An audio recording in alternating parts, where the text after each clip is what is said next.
All right, boys. Today we are going to be watching the long-awaited Wilhelm side stories, man. The Wilogy, as it's said in the title, man.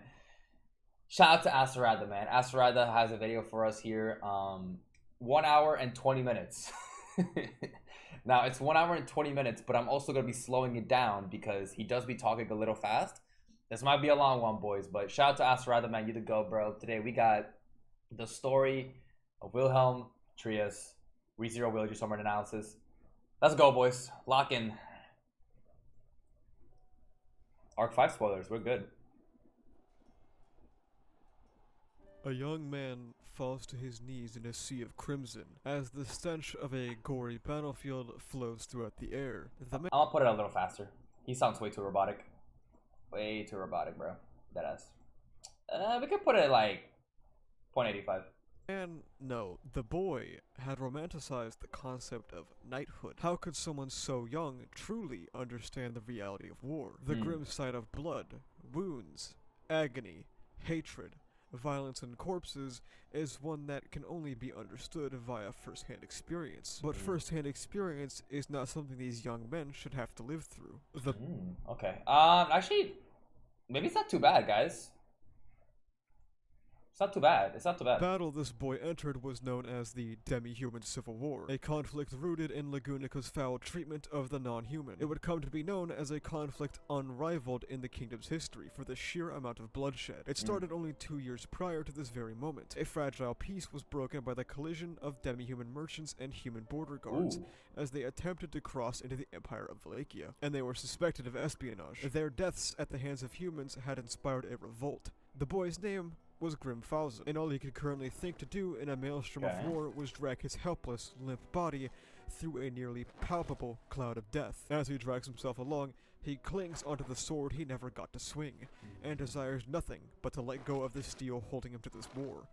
But to give up one's sword was to give up one's life. The concept of never abandoning your blade is something highly tied to the concept of masculinity, especially within ReZero. Something we see much older Wilhelm refuse to do as he searches endlessly for the white whale, and something Krush does in EX1 as she embraces a masculine identity. I was just about to mention that. Like, that's kind of like the same theme that we saw in Krush's side story, man. To reject this identity would mean to be rejected, as Grim clawed his way around under the crimson sky, until a violet-skinned demi-human stumbles upon the boy retreating from the battle. Grim stares death in the face as a hatchet comes towards him. However, before it could cleave off his head, he was saved by an even younger boy with brown hair, completely eviscerating the demi-human, threatening his life. After the shock of the situation wears off, he gets up to thank the boy, but when he looks back, his eyes hold no emotion at all.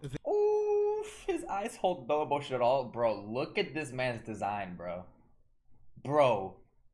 Why does he look so fucking, like, dude, the aura's crazy. I ain't gonna lie, he looks tough as hell. His eyes hold no emotion at all. They are nothing but empty blue voids staring back at Grim. Grim met the horrors of war and fled, but this boy faces it head on, slaughtering hundreds of demi-humans, as Grim can do nothing but watch. The boy stops and looks towards the sky and says, "So this is what battle is like.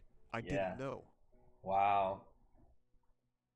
The battle on that day was won solely by that child, who called it trivial, a spit in the face to what the average soldier feels, building that dichotomy between your average soldier and this boy, Wilhelm Trias. Grim only learns his name through another soldier he became close with, Tholter Weasley. As they speculate about him, a full knight of the Royal Army calls the squadron to attention, introducing their brand new member, Wilhelm Trias. The group talks about how war has given them an opportunity to live beyond their means, to live a fulfilling life more than just peasants.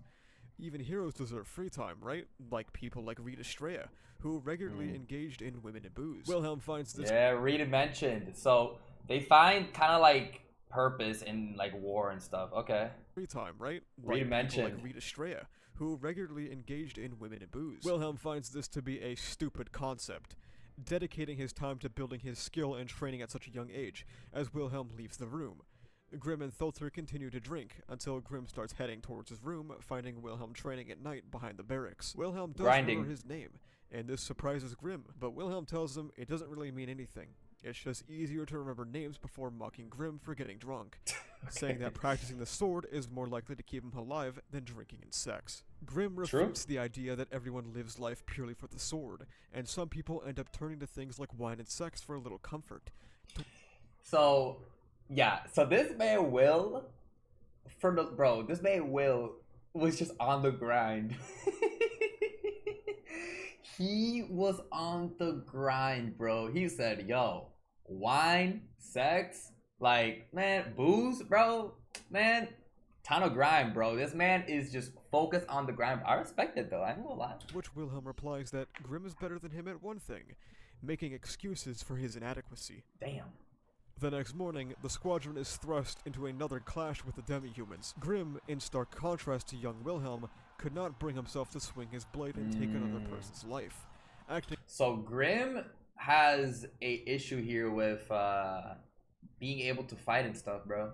He's like very scared, very yeah, he just like can't grasp the concept of just taking someone's life. Okay. Only in defense of himself and his allies, utilizing his shield. Defense. The Royal Army is laying waste to the demi-humans this go-around, and something doesn't feel right to Grimm. It's as if the hairs are standing up on the back of his neck. Oh. Something's not right. Immediately after his near premonition, what? It's revealed that the demi-humans have laid down magic circles Oh. as soldiers begin to catch fire and a mass retreat begins, leading to other soldiers being trampled to death. Wilhelm, on the other hand, demands the army advances forward, and that retreat is playing exactly into the demi-human commander, Valga Cromwell's, wishes. Wilhelm and the commander end up butting heads, and Wilhelm tells them to just accept their deaths as he pushes onwards. Oh, shit. And Grimm runs after him. He ends up running right into a magic circle while it's still in its preparation stages, and kicks the circle apart, deactivating the ritual. Wilhelm proceeds to slaughter the demi-humans left and right as Grimm watches. Not in admiration, but in something like horror, noticing the demonic smile across Wilhelm's young face. Grimm Yo. He's enjoying this shit. Oh my god. Look at bro. Yo. Wait. He's enjoying this shit, y'all. Bro, the fucking magic, bro, the magic circle, right? That was like setting everyone on fire and shit. And bro just started fucking going crazy, bro. Retreat is not an option. But in something like horror, noticing sword the demon for a reason across Wilhelm's young face. Grimm mutters to himself, referring to Wilhelm as a devil. He's frozen. Oh. Behind him lies the sword devil creating rivers of blood, and in front of him, his friends he abandoned scream in agony. Wait, there it is. Well, it's sword demon, but he right there, bro. Yo, he called yo. To himself, referring to Wilhelm as a devil. He's Devil. frozen.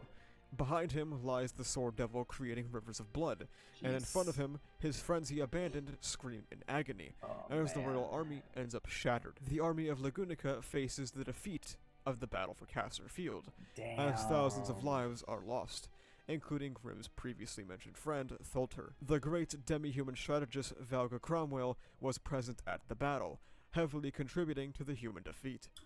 Damn. Bro, fucking GG's.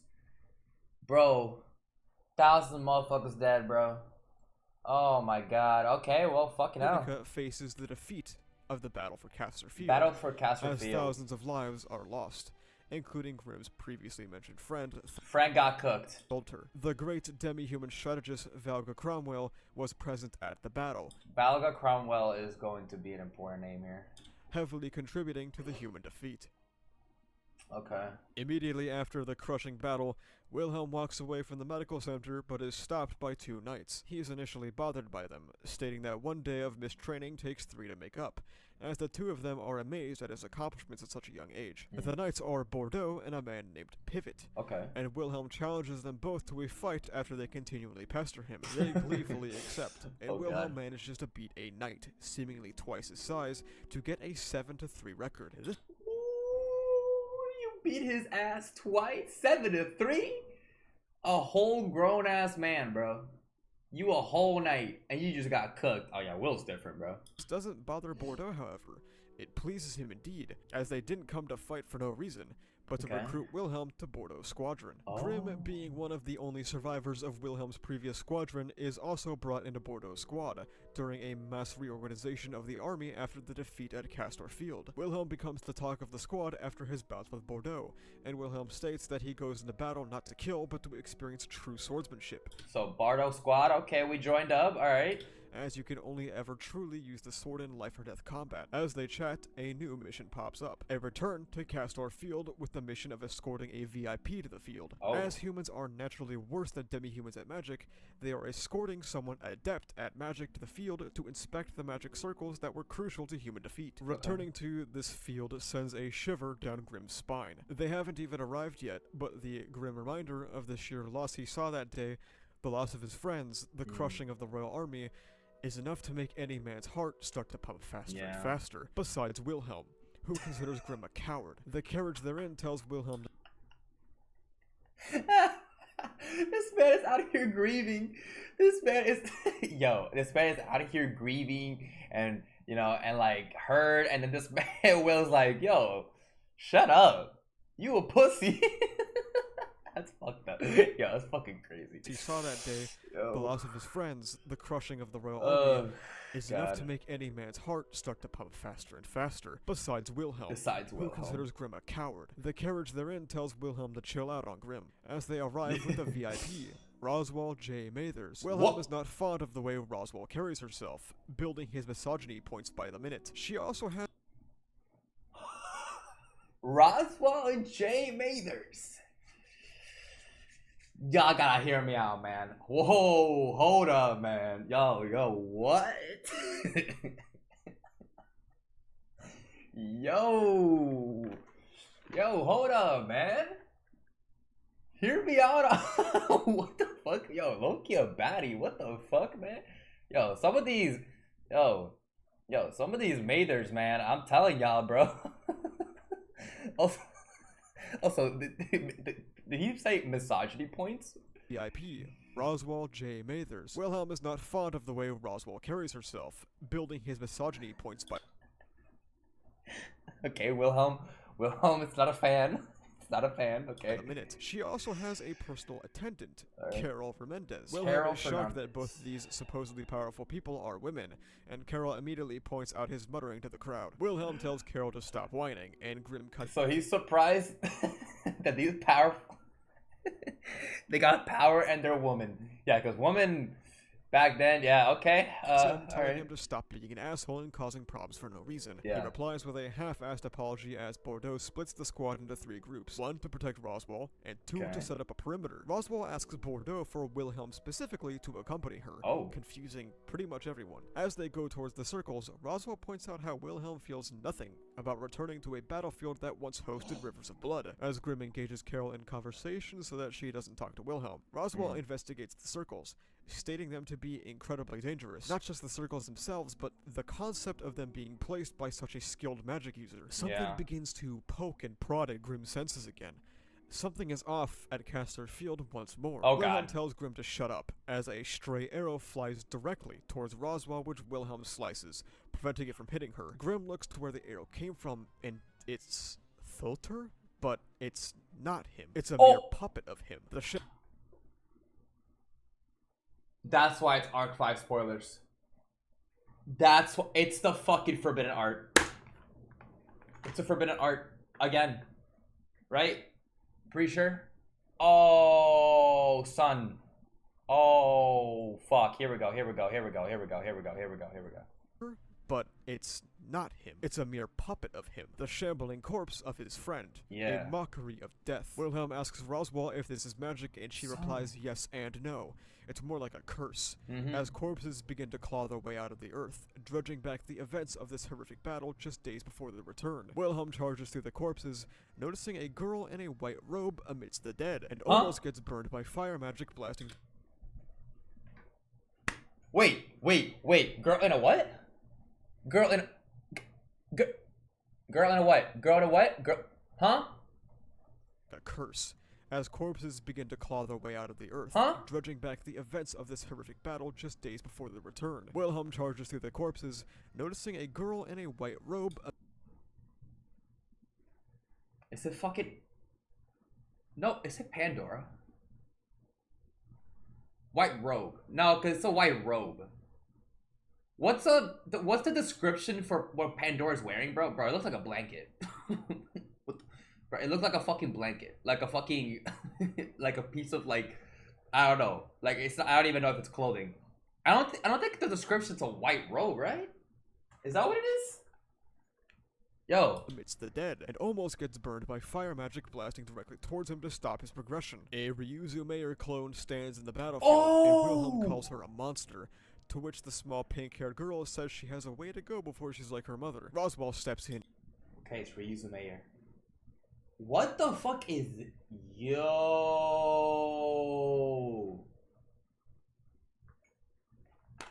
This is crazy. We're seeing Ryuzu Mayor in this bitch?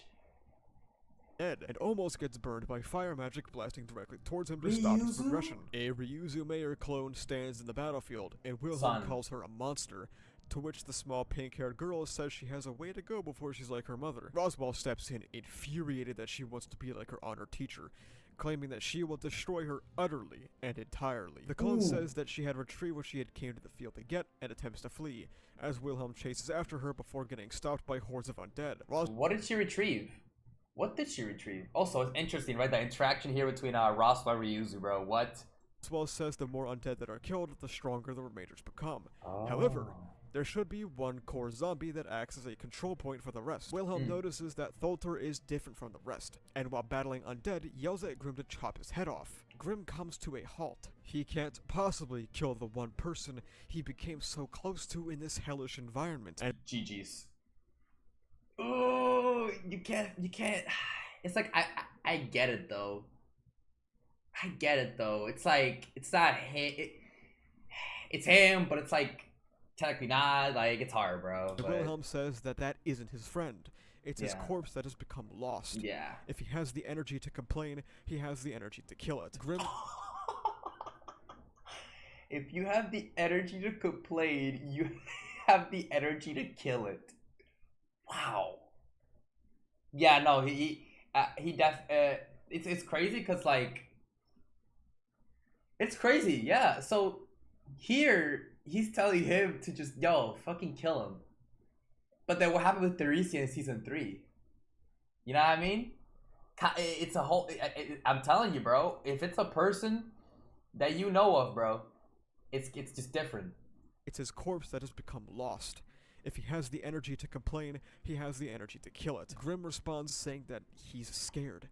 So unbelievably scared. Damn. And experiences survivor's guilt after the battle, stating how he can't stand that everyone died but he, the coward, had lived, causing him to dash to Thulter, shouting he doesn't want to die. Grim demands that he is going to live, decapitating the mockery of his dead friend. Damn. The second battle of Castor Field is won, and the squadron didn't lose a single person. Wow. Well, hey, man, that's already a big. Hey, that's already big, bro. Okay. He did it though. He did it. He fucking did it. He was able to actually do it, and you know that he is going to live, decapitating the mockery of the his courage. Dead friend. The second battle of Castor. Bro, these fucking drawings are crazy, bro. Field is won, and the Yo, squad. I don't think we had like these like type of This is like manga shit, right? We didn't have this for oh my god, like much for Cruise. For Cruise, it was like more like light novel stuff, right? Yeah, it's a manga. That's crazy that this shit has a manga, bro. Yeah, he was able to do what Wilhelm couldn't technically. That's true. Yeah, because Wilhelm couldn't do this shit. Bro, that Theresia stuff fucked them up, bro. Squadron didn't lose a single person. Roswell says the person controlling the dead and who laid the circles goes by the name of Sphinx. Hey, Sphinx mentioned. We already know a Sphinx, man. You already know, man. This is some season 3 cut content, right?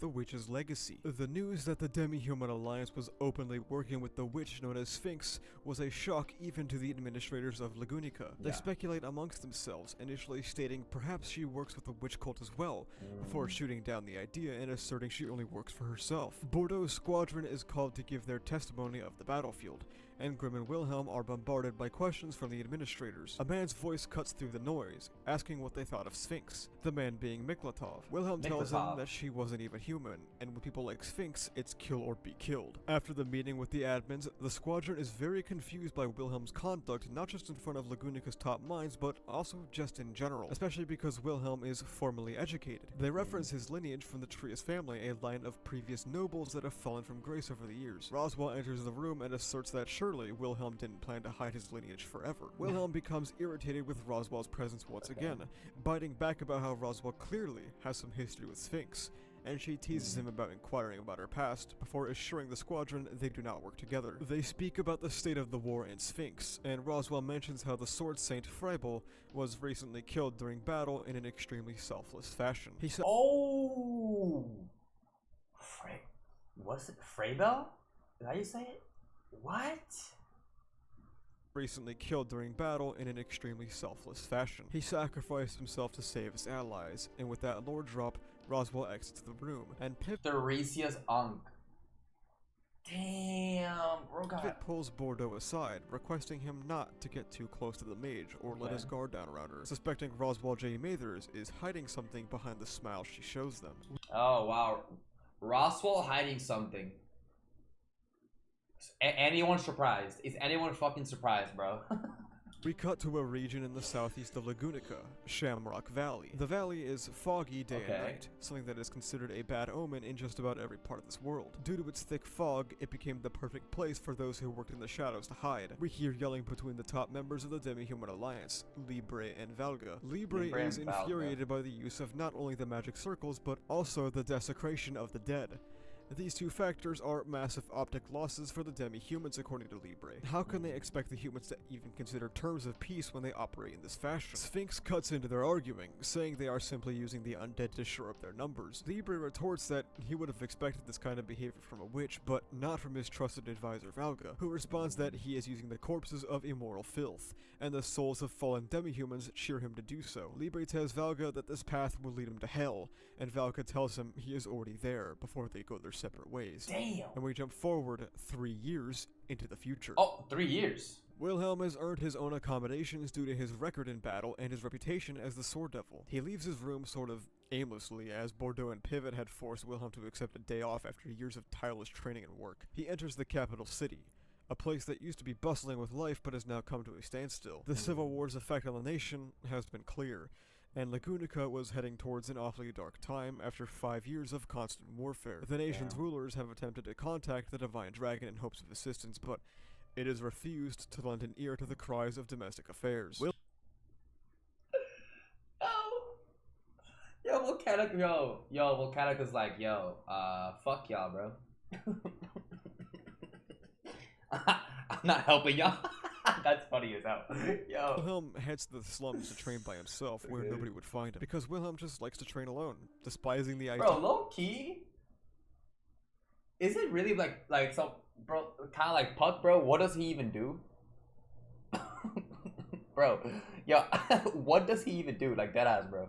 Prize of domestic affairs. Wilhelm heads to the slums to train by himself, where nobody would find him, because Wilhelm just likes to train alone, despising the idea of training against other people, as it goes against the essence of true swordsmanship for him. In sword battle, you fight the same person once, win or die, so training against others was a waste of time and resource to him. Interesting way to look at it. He prefers to train alone, and training against others is a waste of time, because normally when you fight someone, it's only once. Huh.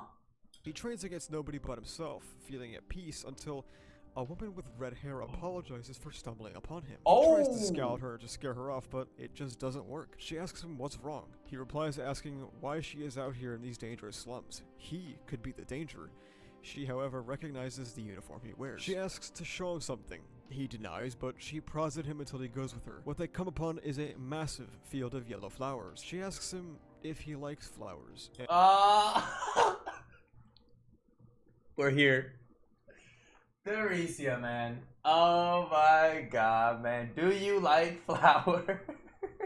Oh god. Oh, pain. Here we fucking go again, bro. Everybody's strapped the fuck in, man. I can't, bro. This is pain. He denies, but she prods at him until he goes with her. What they come upon is a massive field of yellow flowers. She asks him if he likes flowers, and he tells her he can't stand them. Every time Wilhelm will return to these slums to train, she would be there as well. Every time he would finish practicing, she would ask the same question. That was until Bordeaux announces a new operation down south where Libre and Valga are allegedly present. Wilhelm scoffs, calling the plan foolish and that this is an obvious setup like last time. Lord Lip Buriel is present, somebody who has had quite a shady history in the kingdom and other stories. He tells Roswell he is taking over as commander after Lord Krumer was hit by a stray arrow recently and died, I guess. The Lip does not like how Wilhelm carries himself, much like many people. However, Lip quite literally strikes out at Wilhelm for giving even a modicum of sass. Fucking hell, dude. Bro, what did he do, man? Yo, look at this guy's design, though. Is it okay? It literally strikes out at Wilhelm for giving even a modicum of sass. Roswell manages to pull Lip away from the situation and defuse it, sparing Wilhelm more abuse. Grimm talks about a charm that Carol gave him for good luck in the upcoming battle. A charm that contained a yellow flower. The same flower with the girl in the poor district. Wait, run that by me again? Run that by me again, bro? Grimm talks about a charm that Carol gave him for good luck in the upcoming battle. A charm that contained a yellow flower. Wait. I'm sorry, the subtitles are fucking up. What do you say, Carol? What? In the upcoming battle. A charm that contained a yellow flower. The same flower with the girl in the poor district. Oh, that battle is about to take place amidst the Carol. Okay. I was like, what? Carol. A swamp near the border of Wallachia, and the soldiers discuss fears of how Wallachia might react to the forces assembled on the border. They ponder if Wallachia will take advantage of Lagunica being spread so thin from the Civil War to make any moves. Wilhelm was confused by Grimm's character, someone who didn't want to die but kept rushing into battle alongside him. To him, he was a walking oxymoron. Grimm knows exactly what Wilhelm was thinking about him and asks Wilhelm if he wants to die, but before he can answer, he concludes no, probably not. He probably wants to live the most. They push towards the center of the battlefield, and Wilhelm notices a flower growing in the battlefield. Very potent war symbolism. You will see references to flowers in war in the currently ongoing Russian-Ukraine war, but it goes back even further than that. The red poppy flower has references dating back to the Napoleonic Wars, where flowers would grow around the bodies of fallen soldiers in an otherwise barren land. Poppies would become an image of hope for peace, with the unspoken message that sacrifice was noble for the greater good. This was especially prominent in the field of Flanders in late 1914, which would be written about in the poem In Flanders Fields in 1915. Funnily enough, this would not be the first reference to Flanders in Re:Zero, but Patrochet, Subaru's ground dragon, is named after the dog of the protagonist of the 1872 novel A Dog of Flanders. What?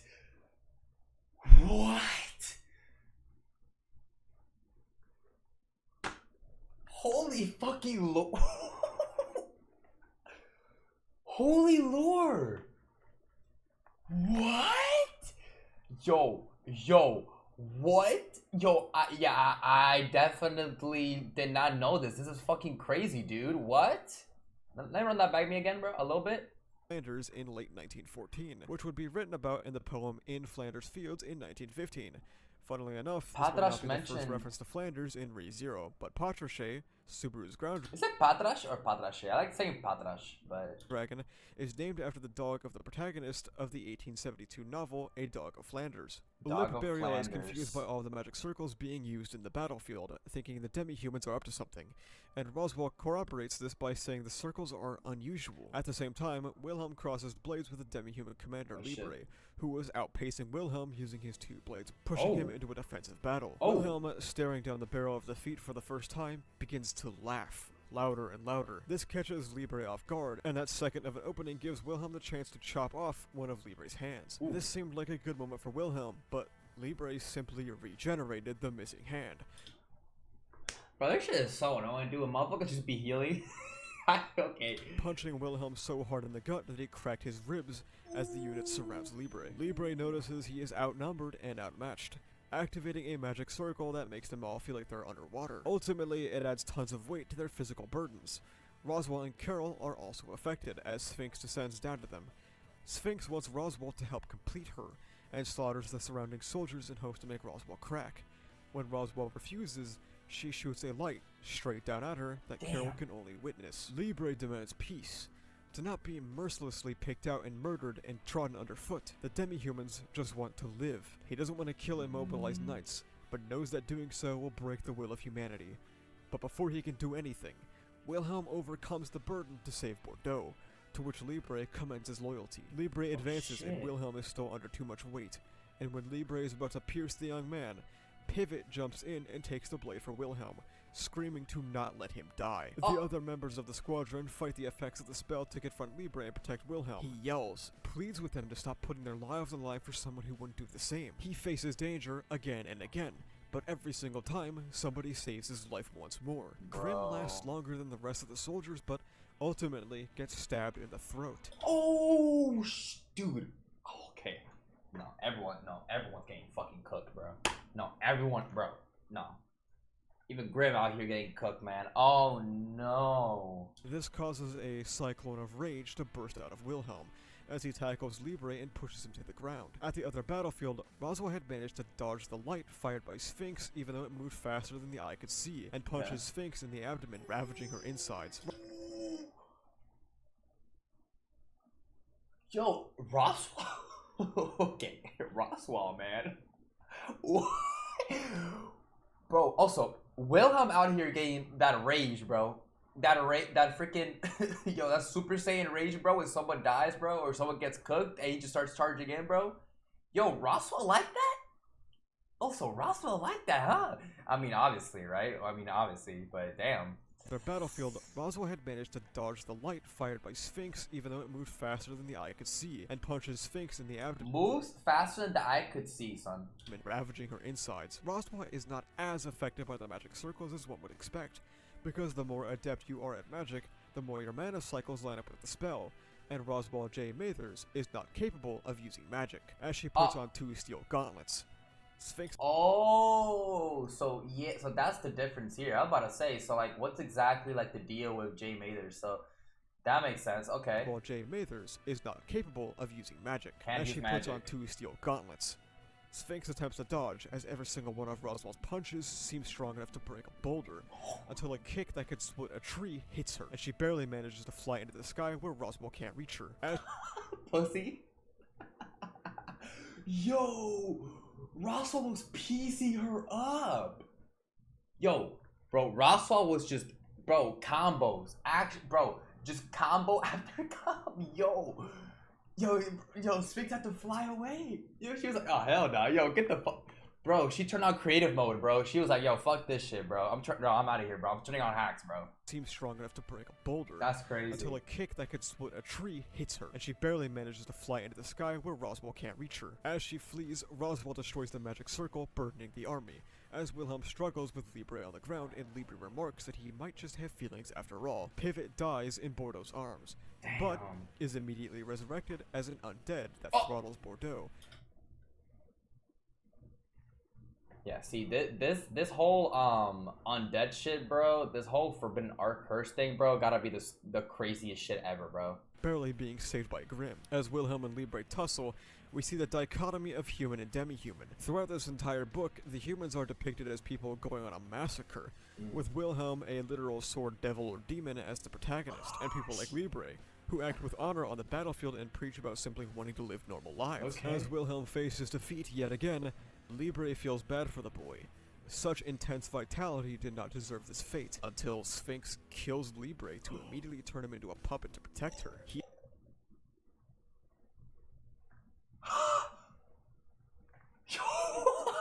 What the fuck?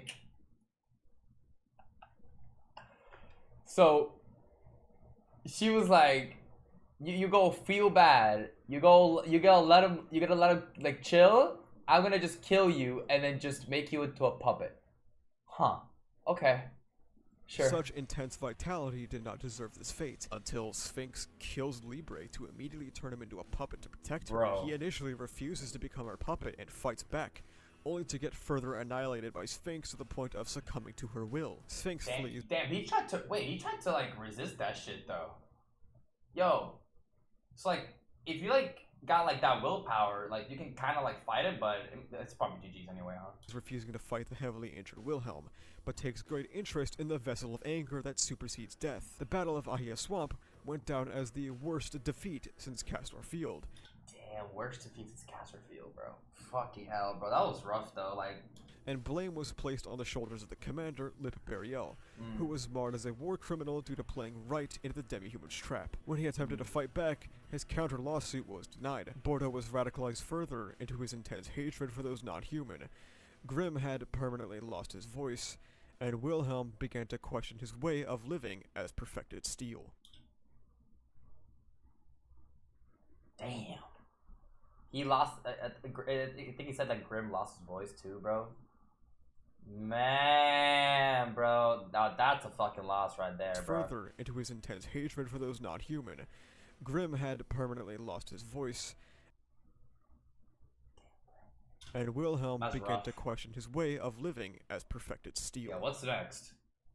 A month passes after this battle, and there have been no real major skirmishes to note.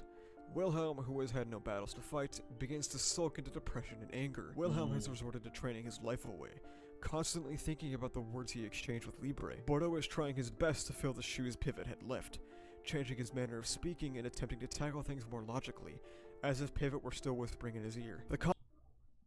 As if Pivot was still whispering in his ear, bro. That is, bro. Yo, man. And now Wilhelm out here just freaking angry, bro. Concept of the visual representation of masculinity, Bordeaux, being honest and open with his feelings, is something that puts Wilhelm on edge, building his desire to avoid him even more than usual. Wilhelm had finally gotten the massive battle he desired, but it came at an immense cost. He is unsure of what to do with himself. Immense inner turmoil brewed within him, as he felt a desire to not fight just for the sword, but to fight for other people after Grimm got stabbed. Carol sits in Wilhelm's room, waiting, telling him Grimm wants to see him. However, he snarkily replies that he's impressed she could deliver a message from someone who can't talk, which pisses her off naturally. Grimm may forgive all of the humiliating things he says about him, but she will not allow Wilhelm to demean him. We cut to the demi-human leaders, as Sphinx is attempting to recreate the spell known as the Sacrament of the Immortal King. There it is. There it is. There it is. Sacrament of the Immortal King mentioned, bro. There fucking is, bro. Spell of Resurrection we see used in EX1 and ARC-5, so that she can bring back Libre, as Valga worries how he can carry the rest of this war alone. With Libre out of the picture, Valga vows to plunge this world into hell. Wilhelm was assigned to military police, as the army reorganized once again, and his name was spread far and wide, accompanied with death and blood. He meets with the red-haired girl again, and they finally exchange names. Wilhelm and Teresia. He didn't want to let her know that he was called the Sword Devil in case it reviled her, as she asks him the usual questions about flowers, but this time also asks why he wields the sword. He stops in his tracks, the question catching him off guard, because this is all he has. God, dude, this is so good, man. Oh my god, bro. Yeah, it's all he has, bro. Wilhelm finally follows up on Grimm's invitation, meeting up with him and surprising him. Grimm cannot speak and only writes on paper to communicate, something that irritates Wilhelm. They talk about the state of Bordeaux's squad, and Wilhelm asks why Grimm put his life on the line to save him, and Grimm chuckles, as he never thought that his comrades' deaths would ever mean anything to Wilhelm. And Wilhelm never thought Grimm would be laughing about death. Grimm tells him that nobody blames him, and that he is the sword of the squadron. If he is still standing, so are they. That's such a good mentality. Can I just shout out to Grimm, bro? Cause he lost his voice, and look at his smile, bro. He's still smiling. He's not putting the blame on Will, bro. If you're still standing, so are we, bro. I gotta respect Grimm, man. Consider Wilhelm's way of living an ideal that the rest of them cannot reach, and up close they get to see exactly what makes him amazing. He wishes he could tell him this with his own voice, but he thanks Wilhelm. Thanks to him, he's here now. Teresia adds the question of why he wields the sword to her list of questions she asks every time they see each other. Wilhelm has started having a hard time facing his sword, associating it with a sense of anxiety, picking up the survivor's guilt Grimm had felt in his first battle and struggling with the feeling. Ooh, yeah, now he's the one feeling like the whole survivor's guilt, man. Bro, especially, I think it's especially even more rough considering the fact that like the sword is all he has, and then like the fact that he lost such a rough battle. They had so many losses, dude. His first battle and struggling with the feeling. As Teresia becomes the sense of calm the sword once brought him. Teresia says that if it brings him this much pain, just put the sword down. He tells her that would be unforgivable, which is an especially hurtful response knowing Teresia's backstory. Yeah. I was, bro, that was quick. I was about to say, like, the fact that he said that shit, knowing what happened with Teresia, right? Tells him that she hopes he could find a reason to live beyond the sword. As a critical moment in Lagunica's history looms, a mass uprising of demi-humans all throughout the kingdom engulfed the nation in fires of war. Wilhelm's intuition leads him to believe that the uprisings all around the country are a diversion, and they are drawing forces away from the capital so they can lay siege to it. Bordeaux agrees with this assessment after Grimm backs him up, and the squadron moves to the castle. Lip Burial stands guard at the castle and stops Bordeaux, stating that this is a violation of their orders and is practically rebellion. Wilhelm steps in despite their history, and when Lip attempts to strike him again, Wilhelm dodges with ease.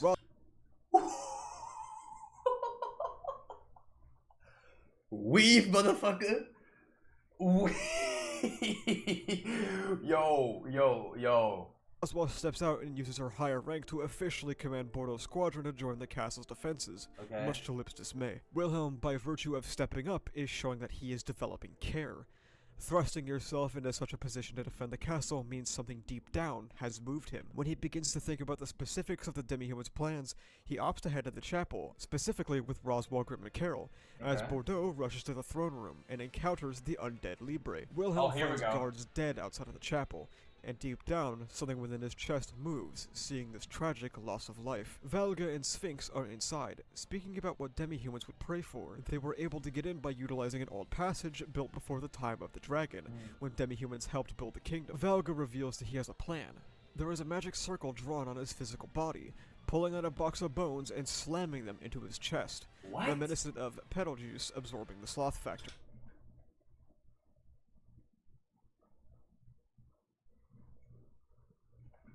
Hello. Yo, hello.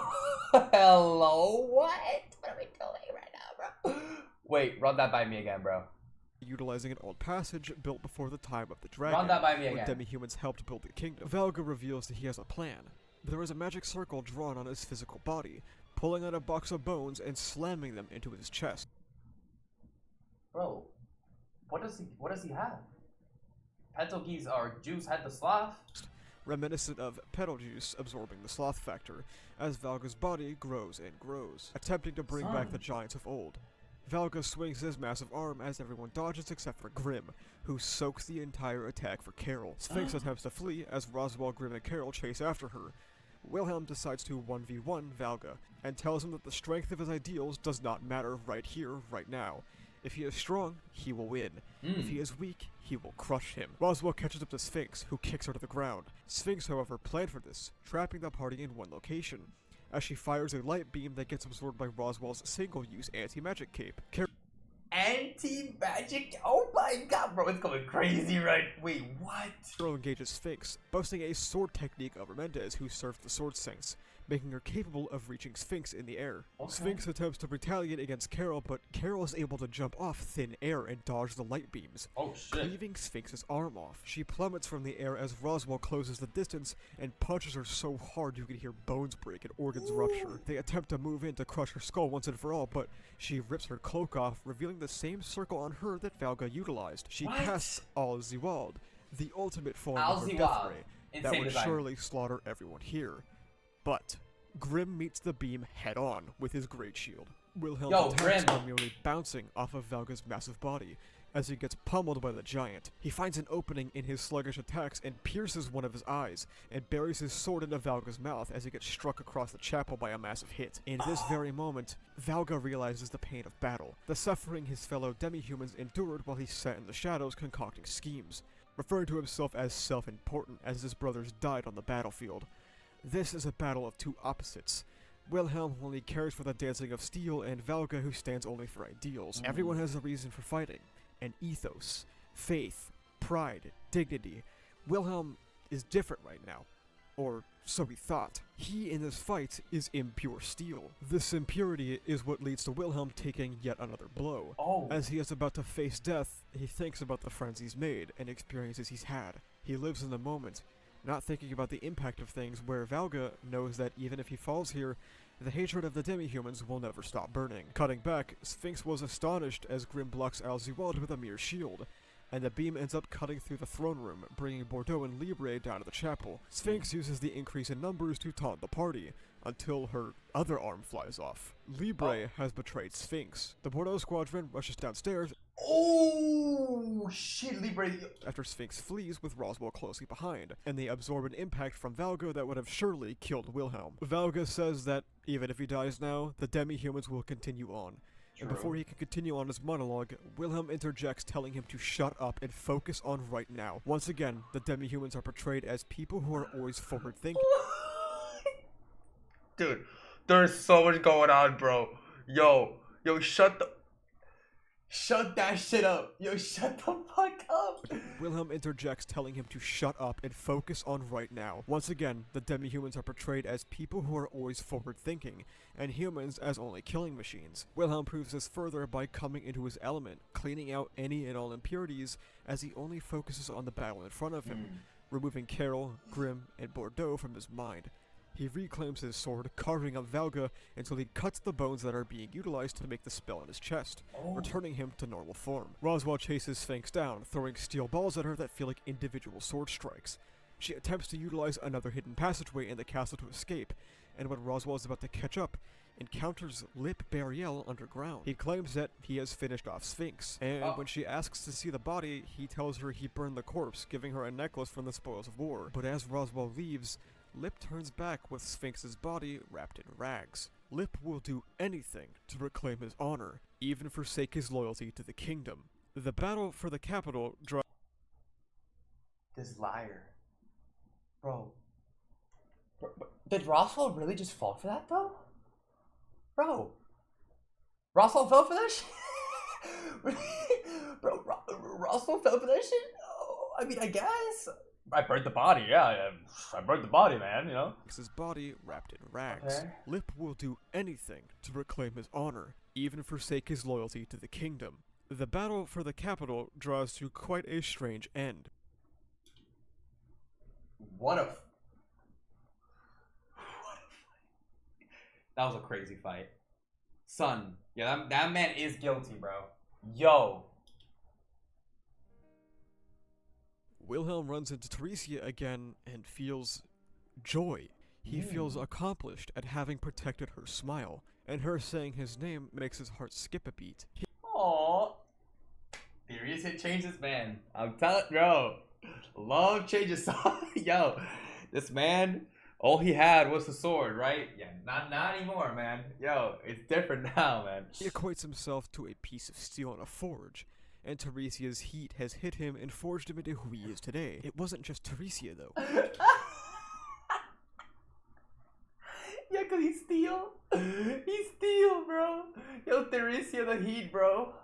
His name makes his heart skip a beat. Wait, he hear that equates again. himself to a piece of steel in a forge, and Theresia's heat has hit him and forged him into who he is today. It wasn't Okay. just Theresia, though.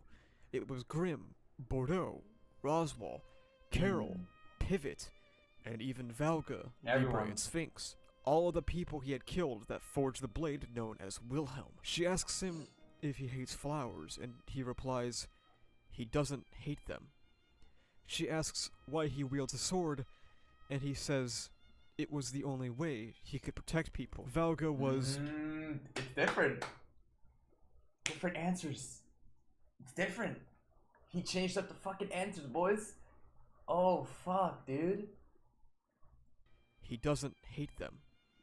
She asks why he wields a sword, and he says it was the only way he could protect people. Valga was inevitably proven right, as the fall of Valga Cromwell led to mass demi-human revolts around the nation. I find it interesting how Wilhelm was forced to objectively view his true desire to battle with Valga, which was immediately torn down by Theresia's presence. Another battle comes, but Wilhelm actually saves rather than prioritizing fighting the enemy, and he returns to their special spot in the middle of the night. Theresia is planting new flowers for the new season, and it's a direct correlation to Wilhelm. EX1 and 2 both utilize flowers, but in different ways. Yeah. EX1 uses flowers to initially represent the blooming of a relationship, then fragility and swift passage from life into death. EX2 uses flowers to represent the blooming of a new Wilhelm. The next morning, he... The blooming of a new Wilhelm, yo. She she let him hit one time and this guy changes his whole personality, bro. I can't blame him, bro. Hey, man. Yo, love changes. Love can change a motherfucker, man. The next morning, he drinks with Grimm, as they talk about his promotion to being a full-fledged knight. Wilhelm ribs him about Carol, and Grimm ribs him about an unknown girl that's clearly had an influence on him. They get to talking about what would quell the flames of war, and Grimm writes down a hero, someone like the Sword Saint. Wilhelm returns to his room to find Roswa propositioning him for like the 30th time because apparently she's never not horny. She informs Wilhelm that the fighting is about to reach the Trias lands. Yo, somebody stop Roswell, bro. It doesn't matter what Roswell it is. Why are they all... Jesus Christ. Saint. Wilhelm returns to his room to find Roswa propositioning him for like the 30th time because apparently she's never not horny. She informs Wilhelm that the fighting is about to reach the Trias lands, and he rushes to Bordeaux, who stops him in his tracks because he wants to logistically confirm the situation before an official knight of the kingdom goes to fight. Alright. So, Wilhelm returns to Theresia. Wilhelm tears off his dragon crest and leaves a note alongside of it saying sorry to Bordeaux as he heads on a rogue mission to the lands of the Trias family. Oh, shit. Oh, no. Oh, boy. When he arrives at his old home, he finds the place he used to call home, the place that hosted his family, already wreathed in flames. Bro, it's always in flames, bro. Bro, notice how, like, every fucking time, kind of like the whole, like, Rem and Ram shit, bro, the village, bro. God damn, bro, just pulls up. All the everything in flames, bro. Everything is GG's, man. Initially caught the demi-humans off guard, pulverizing the enemy. But as they realized he was alone, the tide of the battle changed against him. He tried to do what he did with Valka, and only focused on the fight, and once again, he paid the price as he began to lose the battle. Fucking hell, man. As he was about to die, he thought of all of the friends and encounters he's had along the way, as he came to the conclusion that, unlike his previous statements, Wilhelm Trias does not want to die. Ooh. Suddenly, with a flash of red streak, the demi-humans are vanquished. There it is. That's the... Oh my god. What was the episode? The episode... Yeah, we saw this shit. Yeah, she pulled up right before he died, man. Yeah, he was on the ground. Yeah, season 1. Yes. We saw him. I remember that, like, scene of, like, him being on the ground and like her pulling up at the very end. Yeah, I do remember that. That's why I was like, it seems like a little familiar here. Wilhelm Trias does not want to die. Also, this is tough as hell, bro, because he said that he doesn't want to die, bro. Suddenly, with a flash of red streak... Yeah, episode 20. Yeah, episode 20. The demi-humans are vanquished. This must have been the work of a god of death. This moment of destruction would go down in history solely because it was the first battle of this generation's Sword Saint. He returns to meet with Theresia yet again, attempting to strike her with his blade, but she catches it with her 2 fingers. Wilhelm feels humiliated. She knocks him to the ground, telling him that she won't come here again, as he had officially given her a reason to wield the blade, to protect the people she cares about, as he screams at her ever-shrinking back that he will steal that sword from her. Here we go.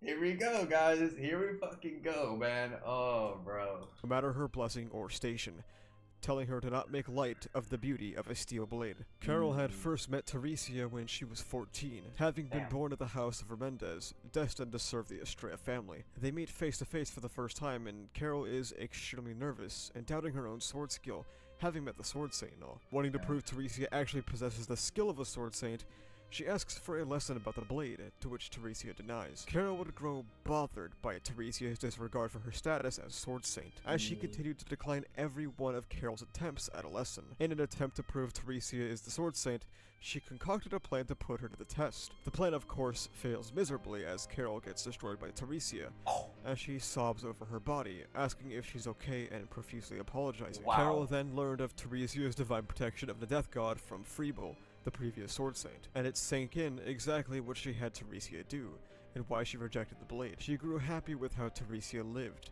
being her trusted confidant and happy to see her thriving outside of the battlefield. That is, until the demi-human civil war came. Tiresia's first battle was an utter failure, being unable to bring herself to hurt others and costing her brother's life. This failure of the Sword Saint was covered up by the kingdom, and Carol began filling the call for the Sword Saint in battles. Not that she thought herself capable, but to protect Tiresia's happiness. The Astrea family slowly lost more and more of its members. Yeah, we saw this shit in Arc 5 as well. That's why it was like Arc 5 spoiler. It's Season 3 shit, bro.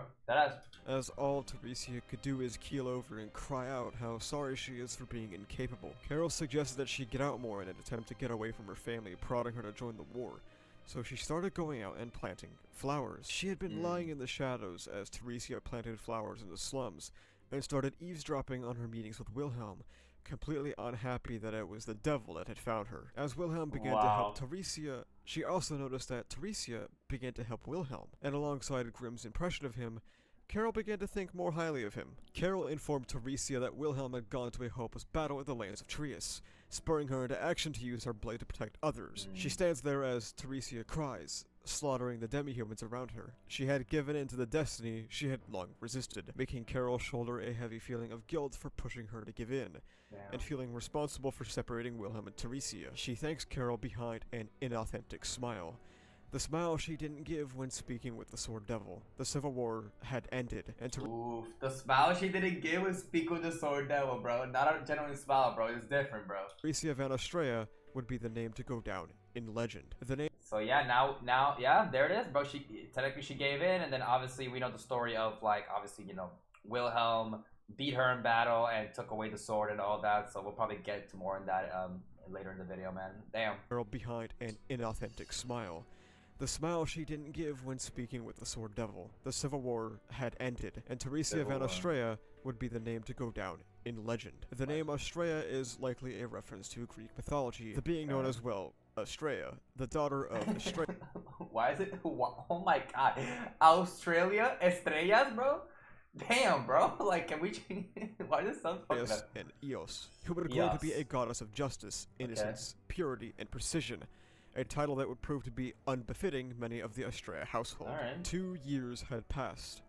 The Sword Devil was gone, and in his place, the Sword Saint rose in infamy. Talks between Jonas Lagunica and Kragrel, the king of Lagunica and the representative of the demi-human factions respectively, caused the war to end after 9 long years of conflict. Tiresia and Carol attended the celebration of the end of the war, as Roswell gives her a ceremonial blade. Roswell pressures Tiresia to take the sword, stating there are more important things in this world, and as that happens, a figure in a muddy brown overgarment bursts into the ceremony. As the man and Tiresia lock blades, Tiresia sheds tears, being one of the few people in the ceremony hall aware of what is occurring, whereas most of the crowd cannot even track the fight. The sword given to her by Roswell shatters, as Wilhelm tells her that he wins, and that she no longer has any reason to hold a sword. It's as if time freezes around them. As she mutters the same question, "Do you hate flowers?" He says he has learned he doesn't hate them. "Why do you wield a sword?" He says it is to protect her. Carol begins to cry as Tiresia's true smile finally comes out, feeling an overwhelming desire to shout out at how kind Tiresia is. Guards rush in to apprehend Wilhelm, and Tiresia asks him to tell her he loves her, but he responds that only when the moment is right. Oh boy, here we go. Here's where it all goes wrong. No. Yo. Yeah, he never got to say I love you. Is right, as he is taken in by the guards. This edgy motherfucker, one time ever, by the way, proceeds to never tell her. Oh my god, Will. God damn it, man. Just say I love you, bro. Come on, man. Come on, bro. EX2 is a pretty solid book. However, unfortunately, it also became hard to read at times due to Wilhelm's insufferable attitude for most of it. His constant tongue-clicking and rude behavior towards people made him extremely one-note, most of his interesting development being held off towards the end of the book. The people around him were far more interesting. Grimm, Carol, Roswell, Bordeaux, and so on and so forth. Wilhelm was just not a gripping protagonist in EX2, Okay. and the repetition of his behavior made a lot of EX2 a grating read for myself personally. There isn't much to pull from Wilhelm's character in terms of interesting analysis, besides maybe he has some screwed up internalized masculinity, as evidenced by his feelings towards Bordeaux, but that would really be about it. Okay. My side story ranking at this point would be EX1 and then EX2. Let's see where EX3 sits. Alright, EX3. Alright, EX3, boys. Let's get into it, man. Wilhelm sits in a musty, dark cell after his interruption of the war celebration. He is speaking with a man across from him who goes by the name Ulf Sixtongue. They sit in the prison tower, adjacent to the royal castle, a place where the most heinous of criminals were imprisoned. Ulf's crime? He fucked 6 different women. That was What?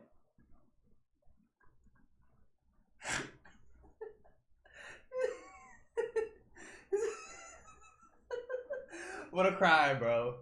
Yo, holy crime. What the fuck? That's a crime? W criminal. Yo, who jealous, man? Yo, who the fuck is jealous, bro? Bro, there's no way that's a crime. What? That's a crime?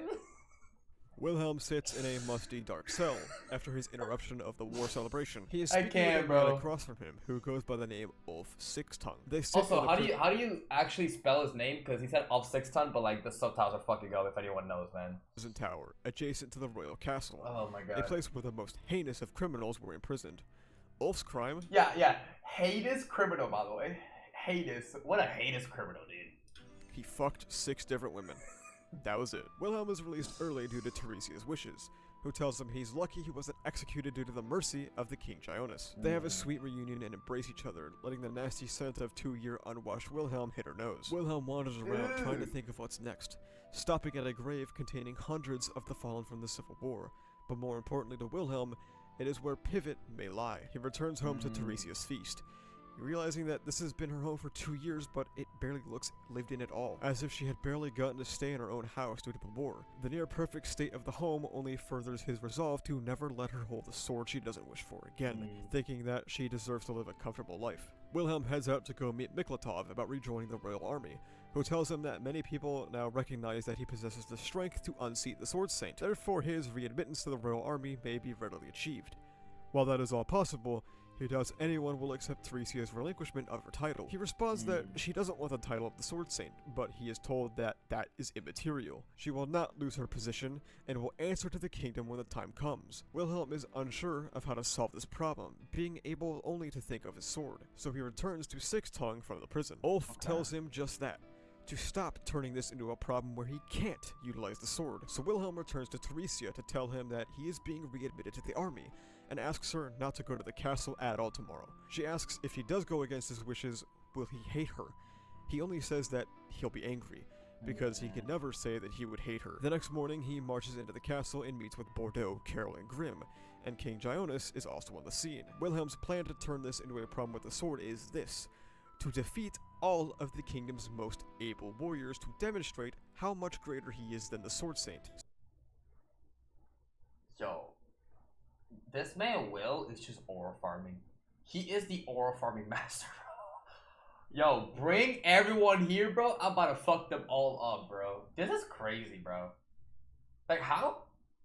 Like, this man is it's crazy, bro. How strong this guy is, man. So her position can be dissolved. Teresia is pacing back and forth in her home thinking about the pros and cons of breaking her promise, when suddenly Roswell comes in to tell her that she's here to butt in just one more time. Wilhelm is taking on 40 of the kingdom's finest knights at once, and is winning pretty steadily. It's not a complete stomp though, as Grimm's defense provides quite the difficult matchup. Eventually he defeats 39 of them, leaving just Bordeaux as they finally have another rematch, just like when he was a kid in EX2. Wilhelm He just got jumped by 40.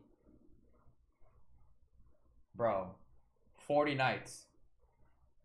30. He just. How is this like even. How is this even fair, bro? Like, this is actually fucking crazy. as Grimm's defense provides quite the difficult matchup. Eventually he defeats 39 of them, Shonen leaving just University. Bordeaux as they finally have another rematch, just like when he was a kid in EX2. Wilhelm takes him out in just one blow, having proven his skill with the sword as Teresia arrives breaking the promise. GG's. That's it. And Theresia obviously pulls up, bro. She is kinda confused why he went through all this effort, as this was already solved when the war ended, as King Gionis had no intention of pulling apart a man and woman in love. Theresia informs him that the condition of her release is to marry Wilhelm, as Miklatov backs up her statement, saying that it would be awful to force a woman who's going to be a good wife and mother to wield the sword. This kingdom is so unbelievably fucking misogynistic. Yo. Yeah, man, this is, I don't know what the, I don't know what the fuck was going on back then, man. Yo, holy shit, son. Woman who's going to be a good wife and mother to wield the sword. This kingdom is so unbelievably fucking misogynistic. Wilhelm thinks about marriage and mutters to himself, Wilhelm Astrea. And Theresia corrects him, Wilhelm van Astrea, with the name van being given to the lineage of sword saints by the person who first established it. Wilhelm. Bro. You know what's crazy? This guy got married. Wait, how do you get married and you have, like, it's just so crazy. This is still so crazy to me, y'all. You get married and then you can't say I love you. Once. Like, this, why would that ever happen? Bro, how does that, Will low-key impresses me. How the hell do you not say I love you to that girl, man? By the person who first established it. Bro. Wilhelm didn't want to speak with a woman so badly and get this all cleared up that he instead challenged 40 elite Lagunica knights to a massive battle under the king's eye to get what he wanted. Bro. Wilhelm's patrol duty after this unfortunately gets doubled, because his wedding is just 3 days away. The wife-to-be shouts about how it's no coincidence that immediately after he was brought back into the military, his specific squadron gets chosen to increase patrols, blaming her father Veltol Astrea. Wilhelm can't necessarily deny it either. The timing is far too suspicious, and takes this as a challenge from Veltol. Bordeaux was recently promoted, meaning the squadron is now captainless, and on top of increased patrols, is now nominated to be captain. After Wilhelm and the squadron depart for the patrols, Theresia and Bordeaux confirm that Veltol was indeed responsible. Wilhelm confides in Grimm, stating that her father is attempting to sabotage the wedding, and everyone in the squad agrees that something is up, seeking to help Wilhelm make it through this patrol as quickly as possible so he can quickly make it home for the wedding on time. As to patrol the outskirts of the capital, Theresia and Carol meet up to give her mother and father a piece of their minds. Veltol is very adept at moving the goalposts and making it so Theresia can't get a word in until she cuts through the conversation to accuse her father of sabotage. Veltol admits he orchestrated the increased patrols, and the two begin to argue even louder than before. Tishwa, her mother, even joins in on the prodding of Veltol. She cuts deep, stating that Veltol is acting possessive of his daughter, and will stop at nothing to keep her. Misogyny is the Astrea bread and butter. Veltol says he was attempting to test Wilhelm in some final masculine pissing contest, since Veltol is the last remaining man in the Astrea household after the deaths of Theresia's brothers in the demi-human civil war. We cut from the family drama that seems surface level compared to what is to come to the Astreas. Grimm and Wilhelm arrive at Cordero Mountain near Kremlin, a town southeast of the capital. They were attempting to rescue some children from a cave known as the Lair of the Earth Snake, until an earthquake supposedly struck, burying the two of them in the cave alongside a child. The boy wakes up and informs them that the earth snake in the cave is what causes the earthquakes. And as they talk about it, the snake shows up. Grimm tries to find a way out as Wilhelm challenges the snake, and for some reason, the snake is stronger than almost any of Wilhelm's opponents. Grimm comes up with a plan to have the snake burst through the cave wall, freeing them from the darkness and letting the squadron slay the snake together. Okay. When they mentioned snake, I was thinking of like the serpent, the black serpent, bro. I need to see, bro. We need to pull up on the black serpent, bro. I was like, yo, no, they killed it. No, that's no way. Cut to the day of the wedding, and the ceremony hall is already packed with attendees. Everyone is lying in wait for Wilhelm's squadron to hopefully arrive in time for the wedding, as Carol solidifies herself as a member of the LGBT community. Theresia is walked down the aisle by Veltol, as the aisle is being covered with flowers from the field where Theresia and Wilhelm had first met. Just in the nick of time, the squadron arrives, having no time to change or bathe. Once again, Wilhelm smells like shit. Flashing back to after the snake was defeated,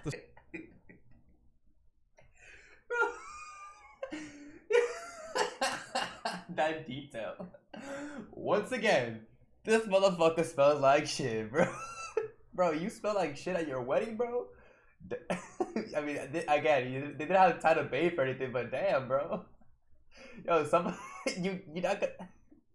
It's not stench, it's aura. Yeah, green stinky fucking aura is what it is, bro. Community. Teresia is walked down the aisle by Veltol, as the aisle is being covered with flowers Crazy. from the field where Teresia and Wilhelm had first met. Just in the nick of time, the squadron arrives having no time to change or bathe. Fair enough, bro. Once again, Wilhelm smells like shit. Flashing back to after the snake was defeated, Bro. the squadron tells him that defeating her helped them realize that the Sword Saint was just an ordinary person, a title that is something idolized, as evidenced by Reinhardt finally being shed to see the person that lies underneath. A normal person with their own weaknesses. Teresia tells Wilhelm she loves him, and he doesn't at all reply as they kiss and officially get married.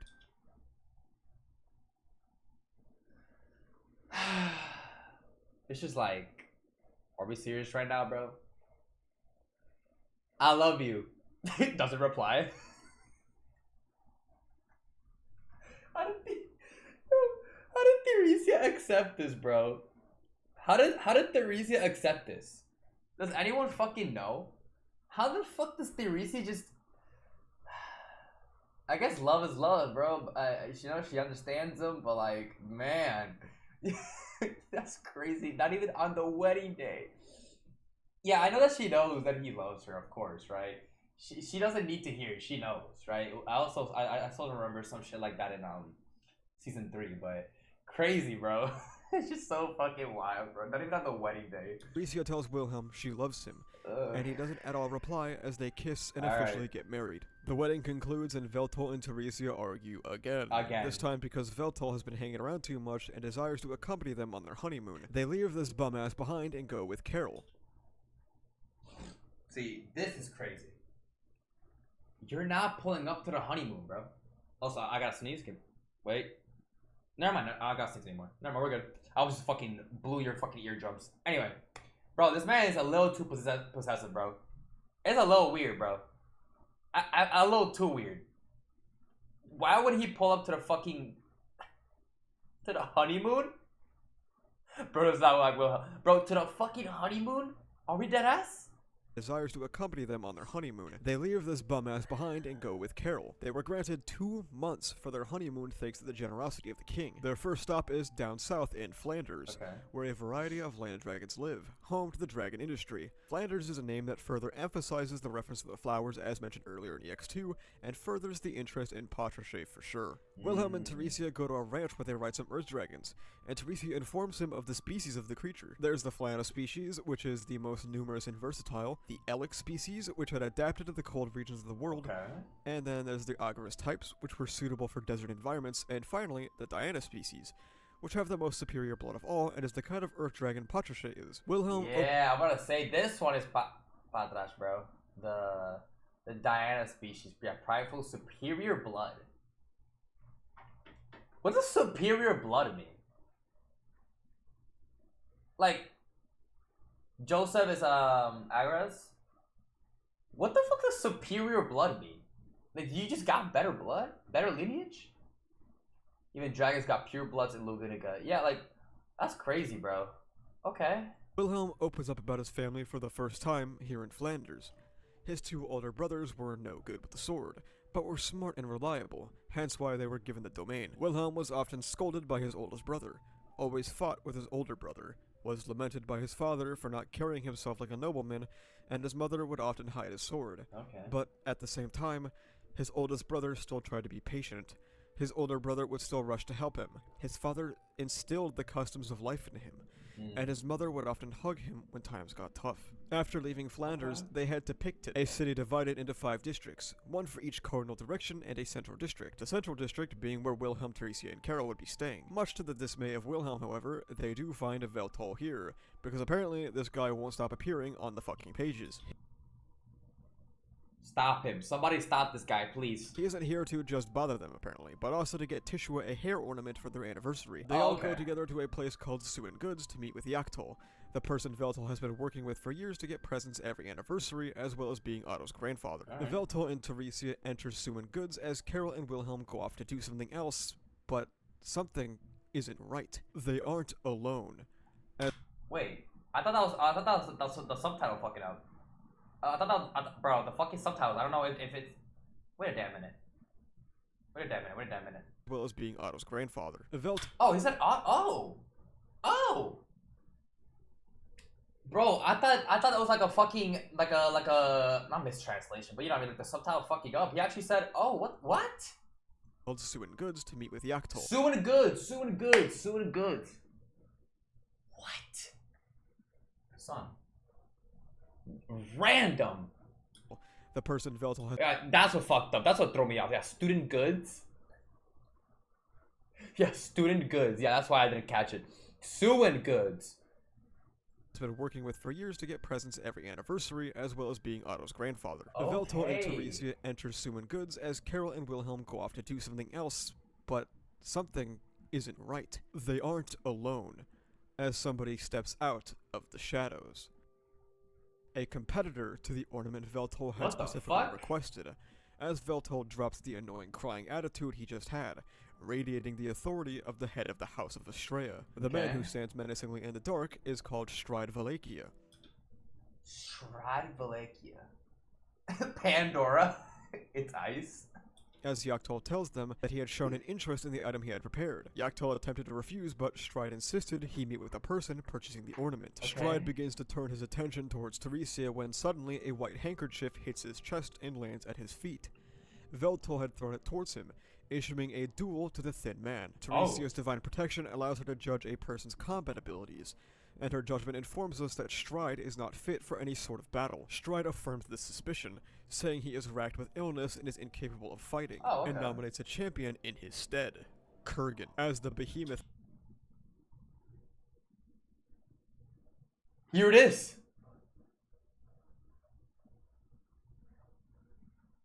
Oh my god.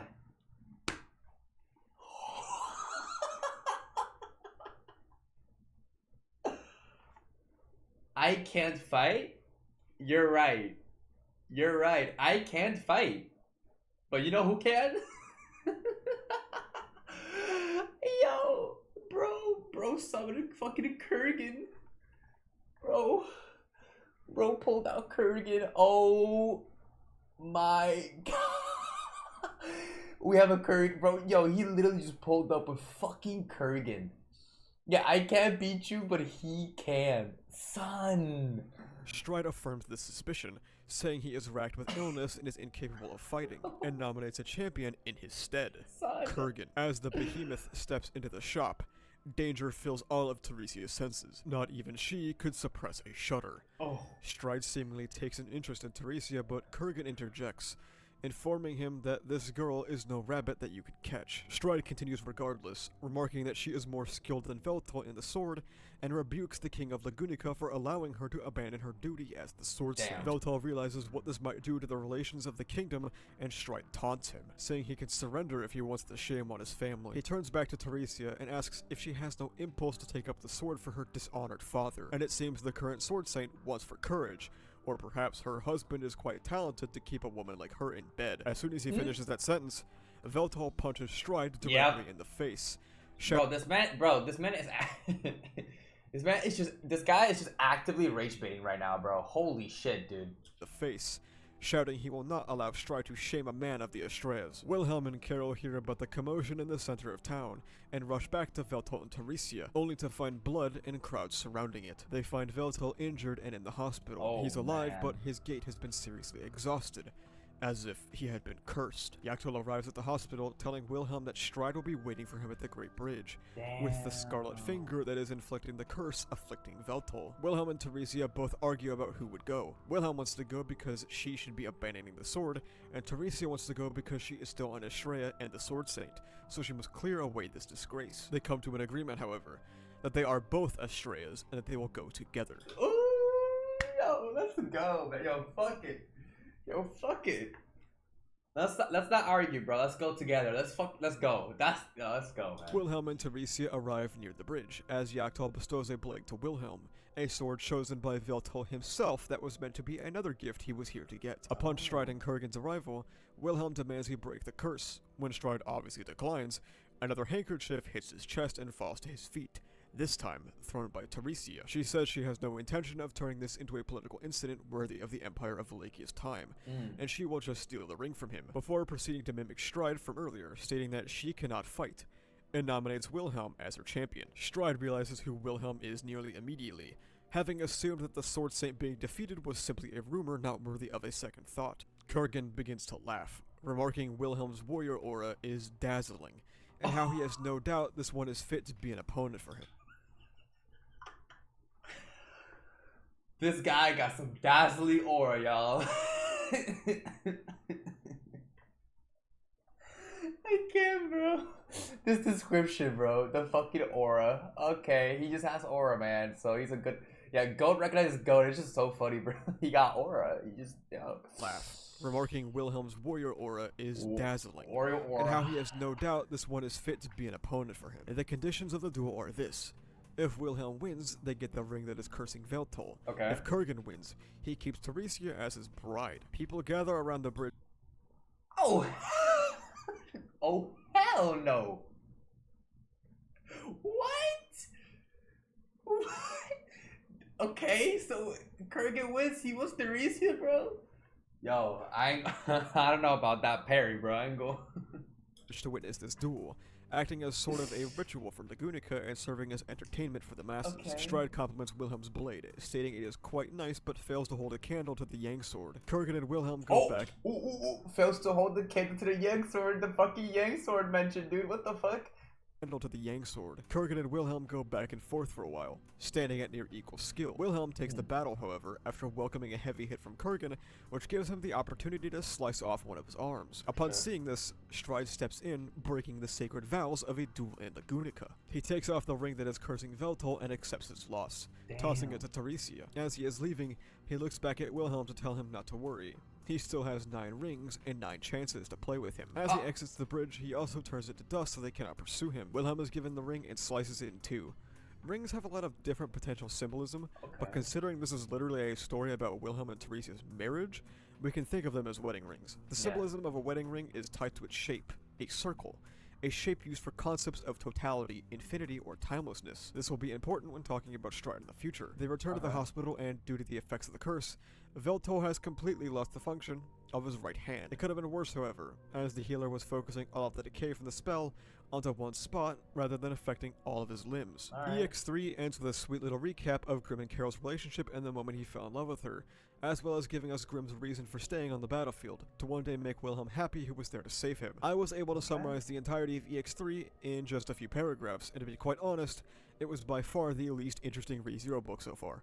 I cut out a bunch of unnecessary fluff for the summary, including massively trimming down the cave incident. EX3 felt like Tape knew exactly what he wanted to do with it, but it would have been far too short to fill up a volume, so we added a bunch of frankly uninteresting content, like the unnecessary conflict with Veltol and the entirety of the cave, just for the payoff of the wedding to be half-baked and rushed. Characters in EX3 felt reduced to very one-note versions of themselves for comedic purposes and conflict purposes.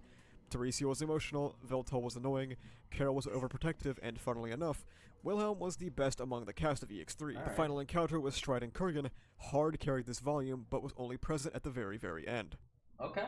To kick off Battle Ballad, now it's Battle Ballad. Okay. We get the immediate consequences of Wilhelm's encounter with Stride Wallachia, giving a report straight to the Council of Lagunica, including Mikolatov.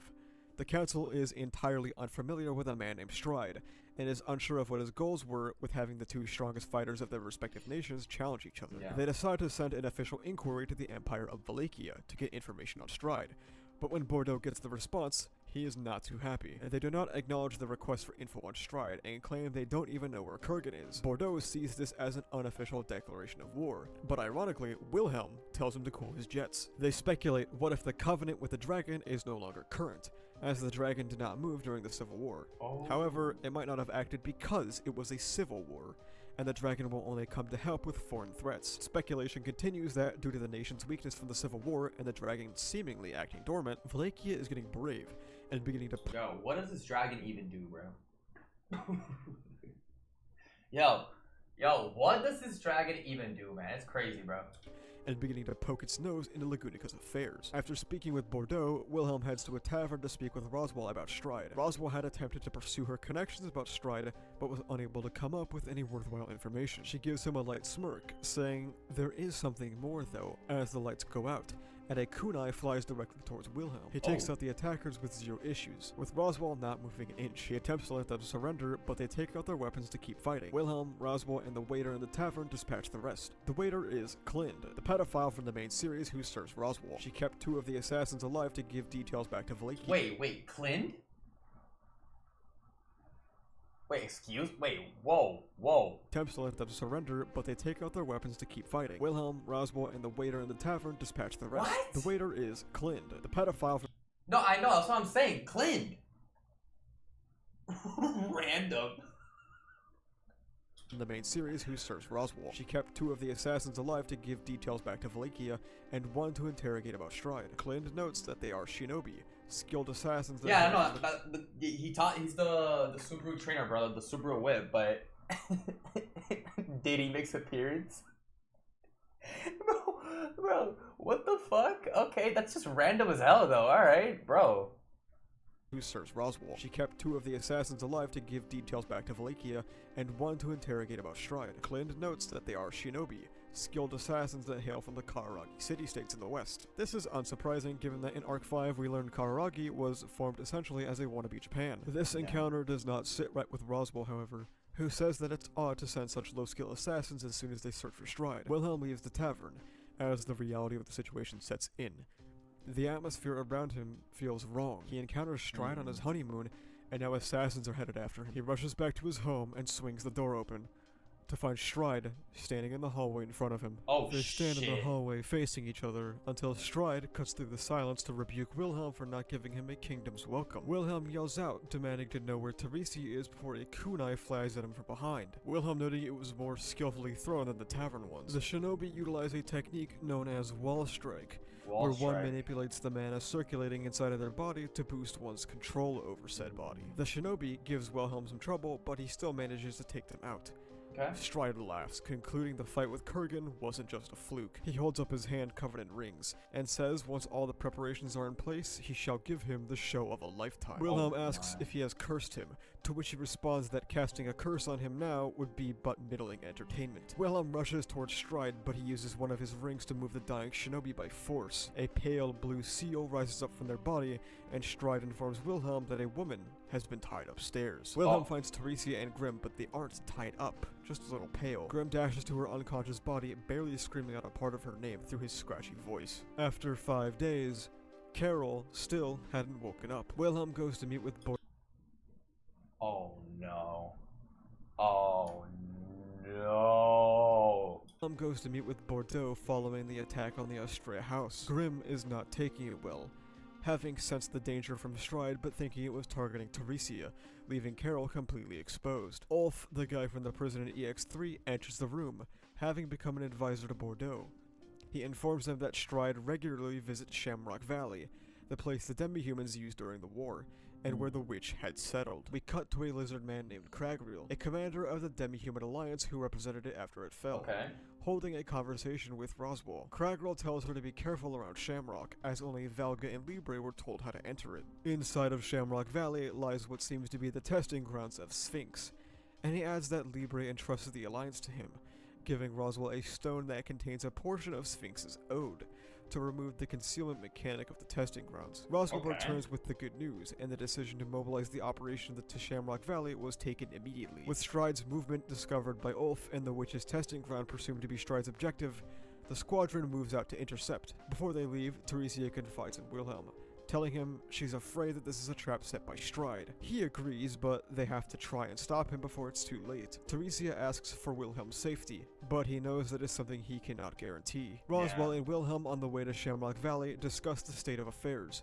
noticing the sulking Grimm in the rear. She remarks the massive burden he must be carrying, having unintentionally have Carol end up in the situation. As Wilhelm gets lost in thought, he doesn't say it, but he feels the same burden, having let Stride escape his grasp 2 times now. The stone is used to enter the witch's refuge, as Grimm leads the charge into the hideout. It feels as if Wilhelm gets lost in fog, slowly losing sight of all those around him, until a voice cuts through the fog, telling him he has gotten used to captaincy, as Pivot sits beside him. It had been 4 days since they set out for Shamrock Valley, as Trias sits beside Carol's bed as she finally wakes up after 9 entire days. Before we get to celebrate her waking up for too long, We cut back to Wilhelm, who is alone besides Pivot, being completely lost in the fog, and quickly assumes none of this is really happening. Pivot continually attempts to get Wilhelm to stop moving around and talk about what is going on, but Wilhelm responds saying he is prioritizing the living. When the obstacle refuses to move, he reaches for his sword, and Pivot calls into question if he could really slay his friend. He flinches,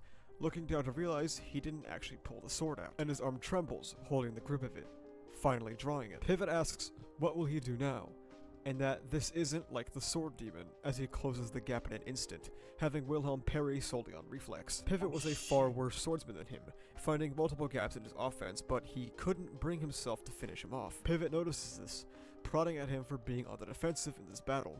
Wilhelm tries to land the finishing blow, and he begins to hear the blood-curdling scream from Pivot to not let Wilhelm die from EX2, as if the valley is physically manifesting Wilhelm's inner buried guilt over Pivot's death. As he gives Pivot the same wound he suffered in real life, he congratulates Wilhelm, saying he has survived once again. That this is twice you have killed a comrade in arms and ended up surviving. Fucking hell, dude. Bro, what the fuck? Jesus Christ, man. That's so fucked up, dude. My God. Slowly dissipating, telling Wilhelm he will be next. Wilhelm shoots up from his deep slumber, with sweat dripping from not just his forehead, but his entire body. Before he has time to really think about what happened, Conwood says Grimm had found something in the fog. They find the refuge they had been told about. As Wilhelm, Grimm, and Roswell all enter, they find footprints leading to somewhere in the home, noting that Stride had already been here despite needing the crystal to access it. They speculate about whether he has a crystal or is working with someone who does have one, but since Libre is confirmed dead, that only leaves Sphinx and Valga. A familiar voice in the back of Wilhelm's head tells him to come this way, noting a wall in the house is dirty, but why? It's a wall. Not even questioning the voice, he swings his blade at the wall to uncover a large foreboding magic circle painted on the white wall within. Roswell creates a copy of the circle to study it, heading back to the capital to hear Carol has woken up. Carol and Grimm finally get to reunite in the capital, but shortly after, her legs are unable to hold herself, collapsing to the ground and barely being caught by Grimm. She's clawing at her throat. Wilhelm shouts out that something is wrong until the voice interjects, saying that this isn't about her throat. He notices she can't breathe, as a dark red mark had swelled up on her pale throat, a bruise that took the shape of a palm. Wilhelm says they have to take her to the healing ward, but the voice intervenes again to say it's not a wise choice, as this is not a wound or a disease. Suddenly, the state of emergency vanishes. Carol can breathe again. When Grimm reaches out to her again, the voice demands Wilhelm make him stop, which he does. The closer Grimm gets to Carol, the hand slowly fades back in and chokes Carol. She has been cursed, as they immediately go to find Roswell. She, however, unfortunately, cannot do anything about this, bringing the blame back to Stride. Wilhelm's inner turmoil about having let Stride live only continues to grow, as now he has separated two lovers from each other. Carol is taking this all pretty well, however, saying Stride will soon reap what he has sown. The voice in Wilhelm's head is impressed with her growth, to which Wilhelm agrees. Grimm attempts to vocalize an apology to Carol, but she tells him there is no need. It is due to her own lack of skill that she has been cursed, and it could have been worse. Wilhelm or Teresia could have been affected. As she says these reassuring words to Grimm, she reaches out her hand for Grimm to grab, knowing full well the consequences of the curse. Teresia looks towards Wilhelm, asking if he would hate her if she broke their promise. He doesn't say yes or no, but says that she is not the Sword Saint anymore. For some reason, Roswell also feels strongly about this, telling Teresia she cannot let her behave as the Sword Saint, pointing out she has also examined Teresia's body after examining Carol's. Teresia Van Estrella is pregnant. Oh, there it is. There it fucking is, boys. There it fucking is, man. Yep. Heinkel, bro. Dude, this is crazy, bro. Like, I think an interesting thing about all this is the fact that, like, no matter what happens to, like, any of these characters, whether it be Grimm, whether it be Carol, they, like, always has, like, such a, like, a good, good attitude, man. Very positive attitude, bro. Like, they don't let this shit, like, get to them.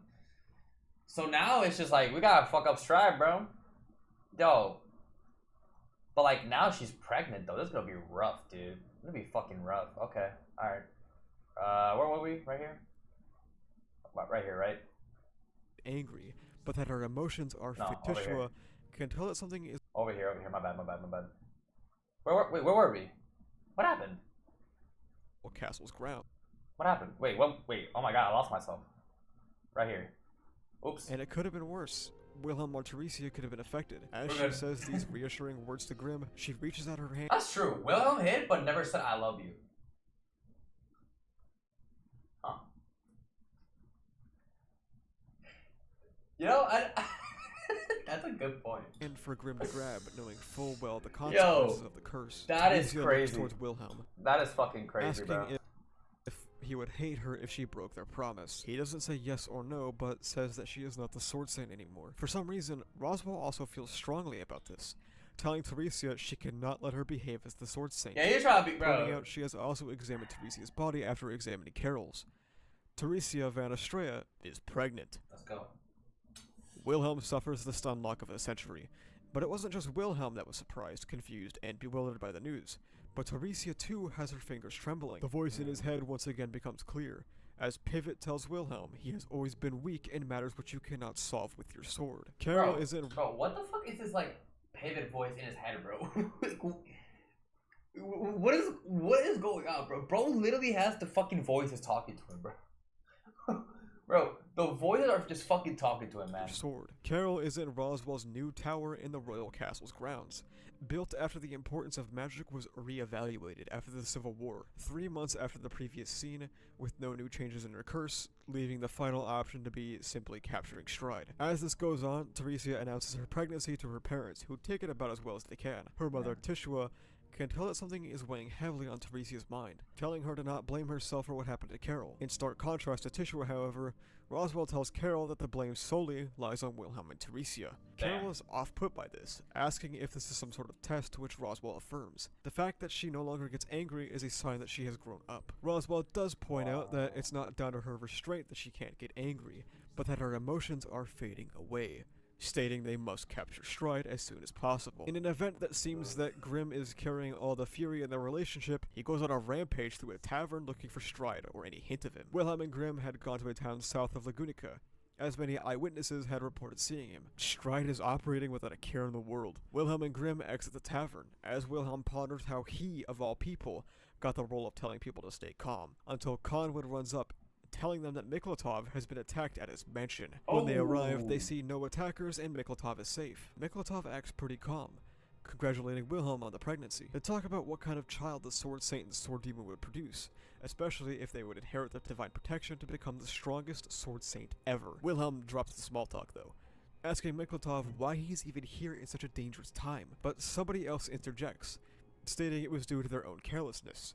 And it's no one but King Jonas. Wilhelm then quickly pieces together why Stride had attacked the mansion. Jonas says that he had pushed aside care to talk about something important with a certain gentleman, whose identity he will keep secret, and Wilhelm pushes him on what they came to talk about. Jonas informs him they were here to discuss Stride's plan, his aim of the complete destruction of the Covenant with the Dragon. Ironically, the same exact goal Wilhelm would end up backing later on when joining the cruise camp. As he says this, we cut to Grimm getting slapped. Oh shit, yeah, that's literally the exact same thing, bro. What the fuck? Okay. So, alright, that's interesting.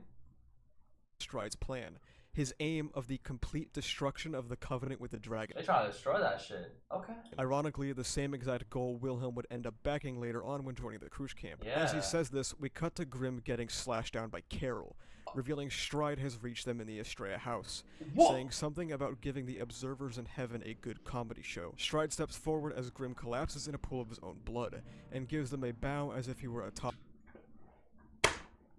What the fuck happened? Yeah, what do you mean by Carol? What do you mean? Son, what the fuck do you mean by Carol? What? Up a theater stage. Theresia asks how cruel can Stride possibly be to others, and he retorts that it's ironic to say as a person who has murdered thousands. Carol has been turned into a puppet by Stride, and uses her to bring her blade to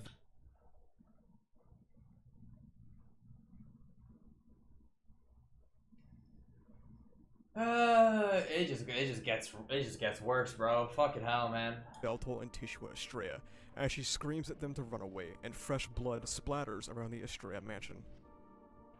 We cut back to Pictet, the city where Wilhelm and Kurgan had fought previously. The city officials established higher security after that insane fight, Yeah. and noticed a new conflict brewing between a merchant and a customer. One of the city guards walks up and grabs the customer, utilizing his divine protection of empathy to try and understand where the man is coming from to defuse the situation. But for some strange reason, the ability or gift the guard had had throughout his entire life was not heeding his call. The man What? turns to face the guard, revealing himself to be Stride Valakia, and calls him a twisted lump of flesh. Bro. The guard had never told anyone about his divine protection, as when people learned about them, it tended to cause strife between people who didn't have one. So he never told a soul he had one besides his family. However, Stride knew. Stride calls the man a twisted spawn of the heavens, as thoughts race through his head, as his lifelong companion, known as his divine protection, had seemingly abandoned him, and his arm comes off his shoulder, still clinging onto Stride. Kurgan and a short woman are revealed to be accompanying him. Stride declares this test a success, and looks towards the heavens, telling the audience of fate to watch which choices the world will come to make. Oh, By boy. the time Wilhelm had returned to the Estrella mansion, it was over. Teresia had been kidnapped. The 8 soldiers standing guard outside slaughtered, and Veltol Estrella had been killed. Oh my god.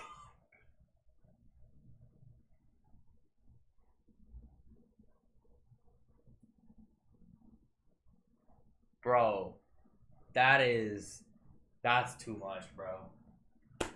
Oh my fucking days, bro. As if it just, bro. Did it kidnap like Peach? Bro, there's no shot, man. Oh my god. Veltol Estrella had been killed. Red Veltal, bro. Tishua sits on a bed covered in blood, completely unresponsive, until she tells Wilhelm that she has a curse, and is passing on a message from Stride. And then Tisha got cooked too, bro. The whole family getting cooked, man. What the fuck? That he awaits the close with the sword demon in the land of the Silver Flower. This is crazy though. Yeah, you got the fucking message. So now Will gotta pull up. Oh, buddy, here comes the fight. The fight build up. It's building up to the fight, bro. Oh fuck. He tells Wilhelm that she has a curse, and is passing on a message from Stride, that he awaits the close with the sword demon in the land of the Silver Flower Dance.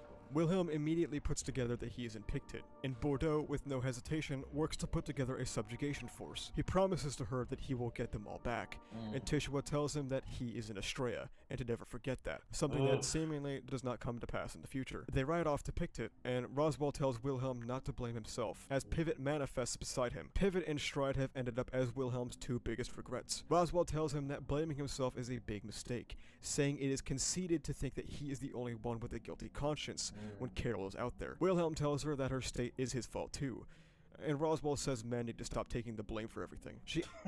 Men need to stop taking the blame for everything. Yeah, this man Will, bro. He blames himself for everything, man. It's rough, bro. He thinks everything is his fault, bro. Taking the blame for everything. She adds to forget his humanity and become one where his thoughts are consumed by the enemies he needs to kill. Just throw your humanity away and just go crazy. Yo, Roswell. Yo, is Roswell just spitting facts here, bro? Informing Wilhelm that the magic circles used by Stride are being used to disrupt the barrier of the Divine Dragon. Okay. Not a literal barrier, but the dragon's alarm. As they talk, a Dragon's alarm. shockwave comes careening down, swallowing up the convoy. Stride pokes fun at Teresia, saying he would never lust for a woman with a stomach so bloated, and informs her that she has been cursed. What are these lines? What are what what are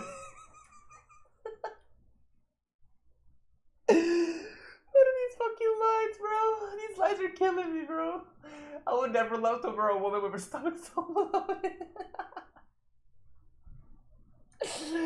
Son, what are these fucking lines, bro? Oh my god, man. Lust for a woman with a stomach so I bloated, can't.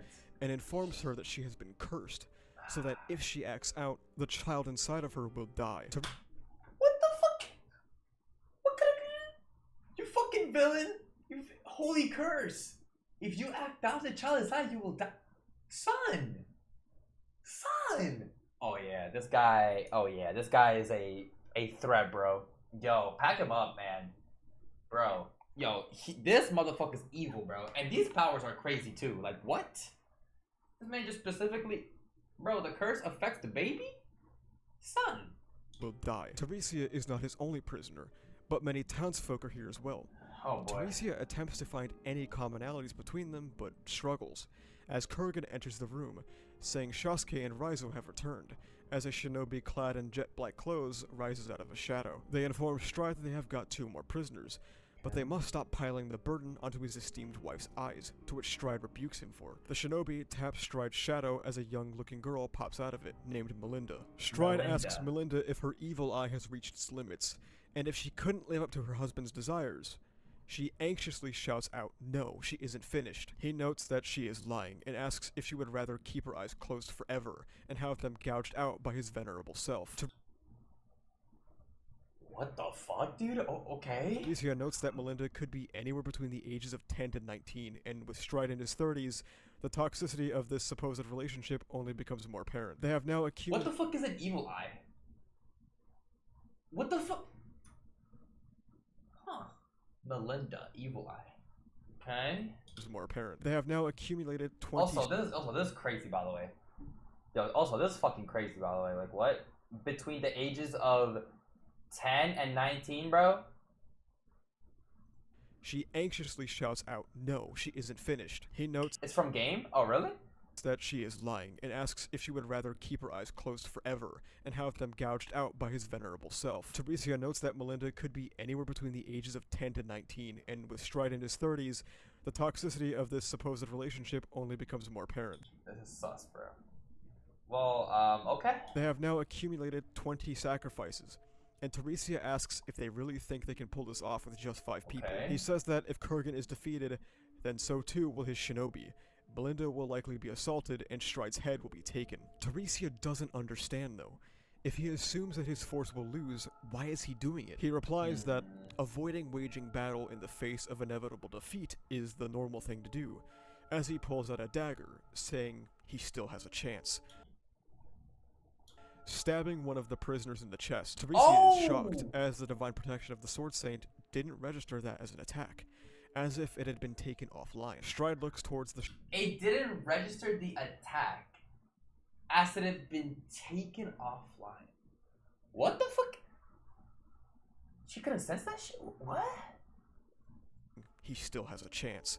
Stabbing one of the prisoners in the chest, Teresia is shocked, as the divine protection of the Sword Saint didn't register that as an attack, as if it had been taken offline. Stride looks towards the shocked woman, asking if she is going to save them, and for the first time, Teresia glares at someone with murderous intent. Before he continues his massacre, he states that the acting of the sacrifices is a bit too amateurish for him, passing off the blade to the puppet of Carol. Teresia begs him to stop, to not make Carol sully her sword, as she reaps the lives of the remaining 19. As she reaps the lives of the remaining 19, bro. This is so fucked up. God damn, bro, this fucked up, man.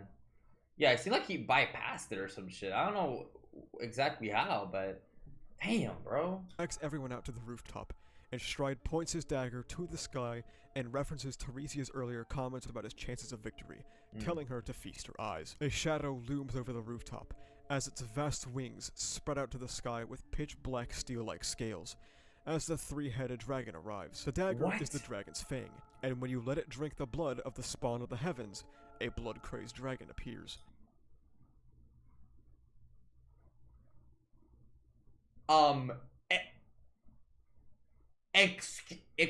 Excuse me? Implying divine protection users have unique blood. He reaches his arm out and uses one of his rings to attempt to turn the dragon into one of his puppets as well, and vocally doubts Teresia's promise to not take up the blade. Bro. How are just random bullshit go? Where did this fucking dragon even? Okay, I mean the dragon low-key got aura. I ain't gonna lie, bro. But like, what the fuck? Attempted to turn the dragon into one of his puppets as well, and vocally doubts Teresia's promise to not take up the blade. Okay. His venerable self reckons Teresia would break the promise as the transcendental being she is, relying only on her divine protection. So he tells her that he was waiting for this very moment, for her to become pregnant, when she would be too weak to break her vow. What Wilhelm's carriage had been hit by earlier were the flames of the Blight Dragon. The road had been caked in blood and carnage. Blight Dragon. of the Blight Dragon, son. You know, something I guess I there's so many fucking dragons that I probably just don't know about, huh? Fucking hell. As the Zergif squadron had been demolished, leaving even Roswell at a loss for words. Wilhelm Damn. climbs out of the rubble, but freezes upon what he sees in the sky, as a dragon looms above the city. Seeing a dragon is something that only happens every 100 or so years. Oh, it's also very rare. Every 100 or so years. Yeah, I'm learning. Wait, whoa, this is some new. I'm telling y'all, bro. These side stories, bro, they just be giving some crazy facts, bro. I did not know that. Okay. Some even speculate that the dragon in the sky right now is Volcanica. Wilhelm informs the survivors.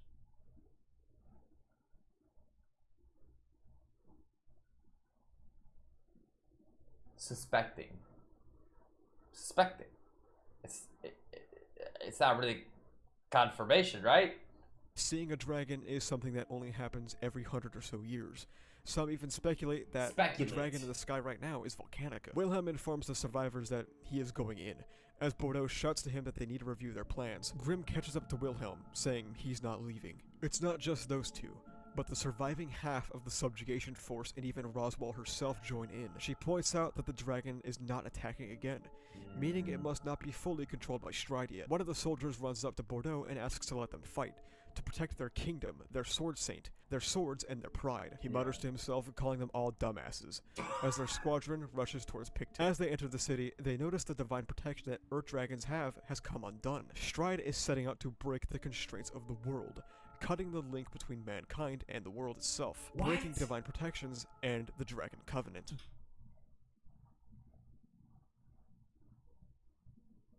Okay, this is some next level, like, shit, dude. Breaking divine protections and the Dragon Son, what is... God damn, my bad. Bro. What is this guy on about, man? Son. This evil ass motherfucker, bro. What the fuck?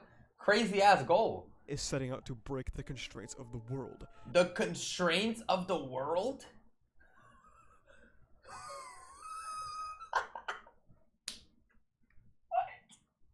What? Tapping on crack? Yo, listen, the Dalor does go crazy, bro.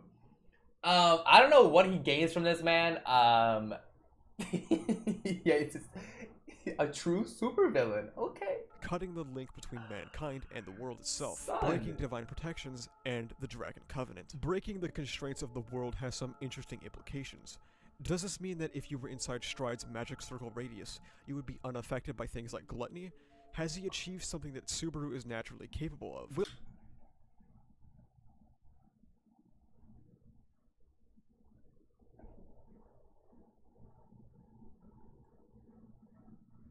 You know? Run this back. Run this back.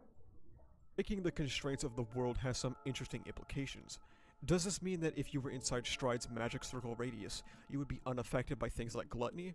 Has he achieved something that Subaru is naturally capable of? Wilhelm doesn't even understand why losing your divine protection is such a big deal, and Roswell equates it to losing the third leg you were born with. Yeah. Suddenly, they note— Yo! You can't just... He just threw that shit in there. That's a very interesting point. Huh. Yo, why do we... Bro, why is this shit in side stories, bro? This is crazy, dude. Bro, somebody... Bro. Yo, we need this shit adapted, bro. Yo, we need this adapted, man. Yo, can somebody fund, can we just help out White Fox, man? You know what I mean? Yo, yeah, movie would go crazy, bro. Yo, I don't know what Tape smoking, bro. But listen, I want some of it, bro. Yo. Dude. Movie trilogy, bro? Or 3-hour movie? So we got Frozen Bonds, which was good. For backstory stuff in general, right? For Emilia. Why can't we have Will, bro? You know what I mean? Like, this would be crazy. And it's like this. It's like, okay, it's this and the what ifs, bro. You imagine if the what ifs would get animated, bro? Did y'all see that one clip of like the of like the English, I think of the dumb voice actors that like were like talking about like the what if stuff, and like it would be crazy if it got animated, bro. Yo, you imagine if the what ifs get adapted, bro? I'm telling y'all right now, man. That right, yo, Wrath if getting adapted. Pride if. Son, that would be fucking crazy. But again, it's like the side stories, like the Will stuff and the what is, bro. It's just not fucking happening, bro. It would be so peak though, dude. Yeah, miniseries based on if roots, dude. They could literally do some yo, they could do some shit like Marvel, bro. Y'all know like the what if series from Marvel, bro. Yo, let's do some shit like that for like for the what is, bro. Yo, ReZero what is, bro. That ass, bro. Yo, Karakawa. Yo, lock in, bro. Come on, man. Bro. I'm telling you, that would make bank, dude. Bro, they're allergic to money. Give all funding in the anime industry to White Fox. Yo, dead ass, bro. Yo, give them all the fucking funding, man. Yo, dead ass, bro. Cause this and like what ifs, bro, would be fucking crazy, dude. This would go fucking wild, bro. Yo, Studio Passion for Lusted. Bro, can we not adapt Lusted, please? Can we not? Man, yeah, because like also the EX stuff and the side stories, bro. This is so fucking peak, bro. Yeah, it's also #1 IP as well, man. Bro, I don't know, man. I just feel like if they just go all in on this shit, bro, deadass, bro, they would make so much money, bro. I'm telling y'all, man. But oh my god, bro. Actually, wait. Do y'all think Tappy would let Lustif get adapted? I don't think so. I don't think so.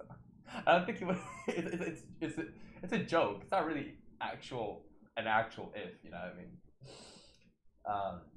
Yeah, it's just that isekai slaps get adapted, but not this shit.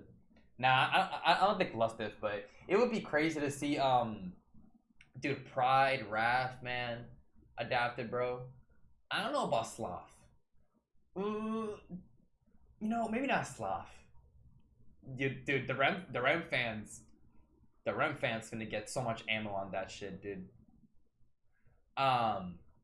Sloth doesn't really like go too crazy either. It's like slice of life stuff, you know. I mean, in the beginning, it has some shit going on with Sorexia and, you know, and all that, but it's kind of chill, bro. You know what I mean? It's pretty chill. So like, I don't know if they would adapt that one, but oof, Greed if. Yo, if Greed if gets freaking adapted, bro, the LARP levels are going to skyrocket, bro.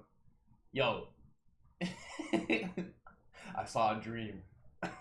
Like, yo, it's fucking GG's, bro. I ain't gonna lie. Do not, yo. Actually, maybe don't adapt Greed if, bro. Yo. But if we're only going on based off like LNs, then like I guess like Greed if, Sloth if, Yamatsu, then yeah. Has he achieved something that? But like, let's say fuck the what ifs, right? Because that's like the technically, you know, obviously, what if this would have happened? Focus on these fucking novels, bro. Dude, you imagine seeing like these fights animated, bro? Man. Subaru is naturally capable of. Wilhelm doesn't even understand why losing your divine protection is such a big deal, and Roswell equates it to losing the third leg you were born with. Yeah. Suddenly, they notice someone was rushing towards them.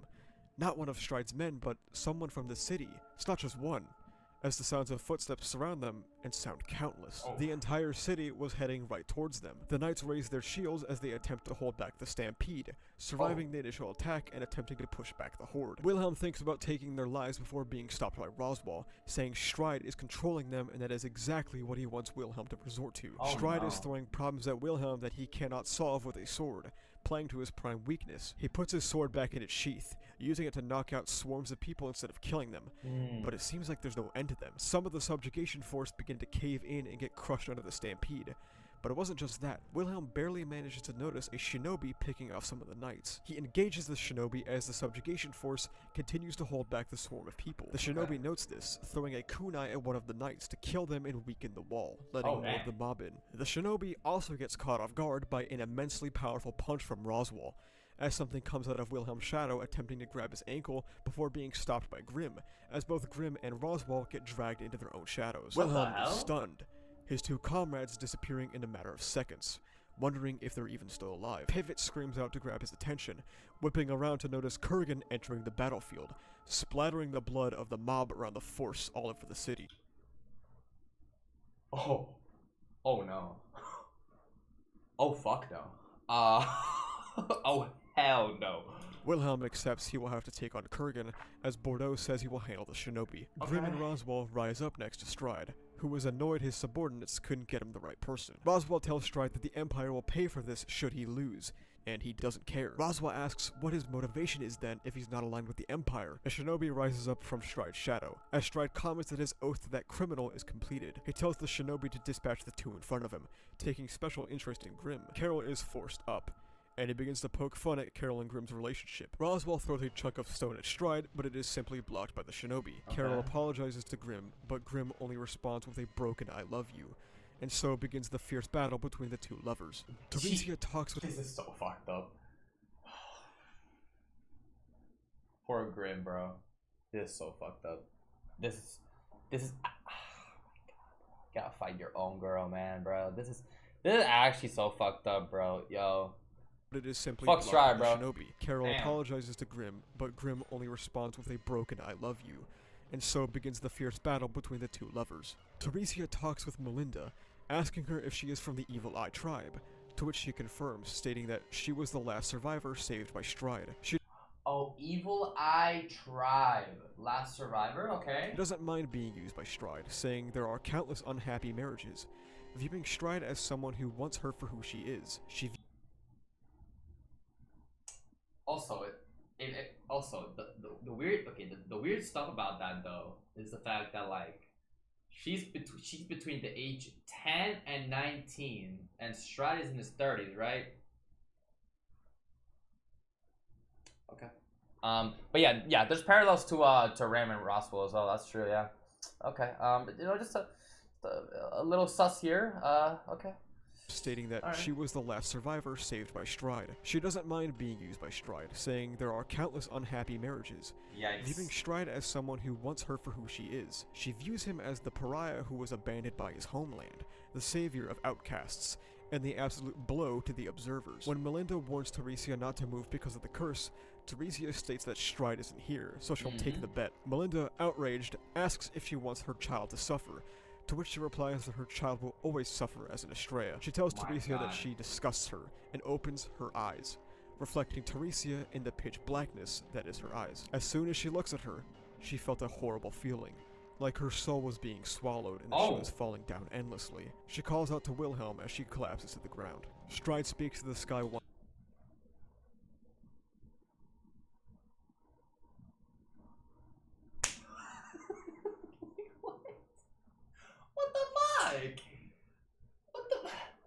Bro, son. Bro, everything is just going so wrong, bro. Teresia in the pitch blackness that is her eyes. As soon as she looks at her, she felt a horrible feeling, like her soul was being swallowed and that she was falling down endlessly. Soul being swallowed, she was falling down endlessly. Son. She calls out to Wilhelm as she collapses to the ground. Stride speaks to the sky once more, calling out that the testament of the realm is fading away, that the light coming from their divine protections does not seep through, and asks for the cruel observers to witness the choices the world shall make. He watches Carol vs. Grimm with much amusement, noting Carol is fighting with less power, as if she is somehow resisting against the curse. He utilizes a technique that manipulates the body for the puppet to draw out the very limits of its potential, which could destroy the body. When Carol is about to request Grimm kill her, he drops his shield, catching her blade with his bare hands. He then leaps over Carol, looking at Stride, whose face contorts with delight, as a smile shows itself across his face.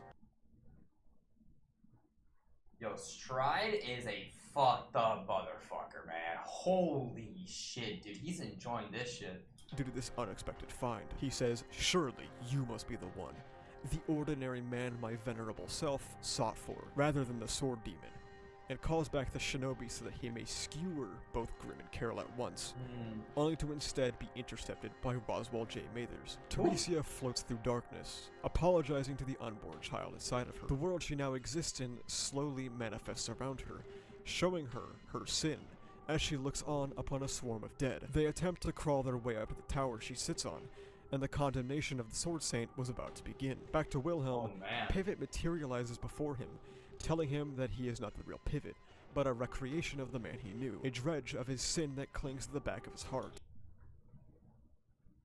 What the fuck is going on? What the fuck is going on, bro? What? Pointing at the harshness of the situation in front of him, as Kurgan informs Wilhelm he is entranced by the evil eye. He tells him that those who succumb to the effects of the evil eye are those who are weak of mind. Wilhelm If you succumb to it, you're just a weak of mind. Oh, okay. Damn. decides to try and take Roswell's advice from earlier, clearing his mind of any and all distractions, focusing solely on the sword. Kurgan's eyes light up in anticipation as Bordeaux intervenes in the fight, stating it took him ages to bring Wilhelm back from the path of the beast, and he will not let Kurgan take him back. Pivot says that next it is Wilhelm's turn. Next shall be when he puts his life on the line for what matters to him, like Pivot had done, as Bordeaux trades blows with Kurgan. The shinobi appears, attempting to backstab Bordeaux, but Wilhelm jumps in and slashes off his arm and shatters his sword. When the shinobi is about to fall, he attempts to trigger an explosion hex on his chest, but Bordeaux tanks the bomb for Wilhelm. Bordeaux barely survives the encounter, and Wilhelm tells Kurgan this can now be settled without any distraction. Oh, fuck. Yo, W. Bordeaux, but it's time. Oh, buddy. Oh, buddy. Roswell did not plan on dying here, yet she had ended up like this. She had once again let connection cloud her true goals, but she's still glad she could protect Carol. Grimm finally sees an opening against Stride, kicking his great shield directly at him, but it is futile, as Stride calls down a crimson sword from the sky, the Yang Sword, something we see Priscilla in possession of in Arc 5. What? Whew. Bro. Hold up, man.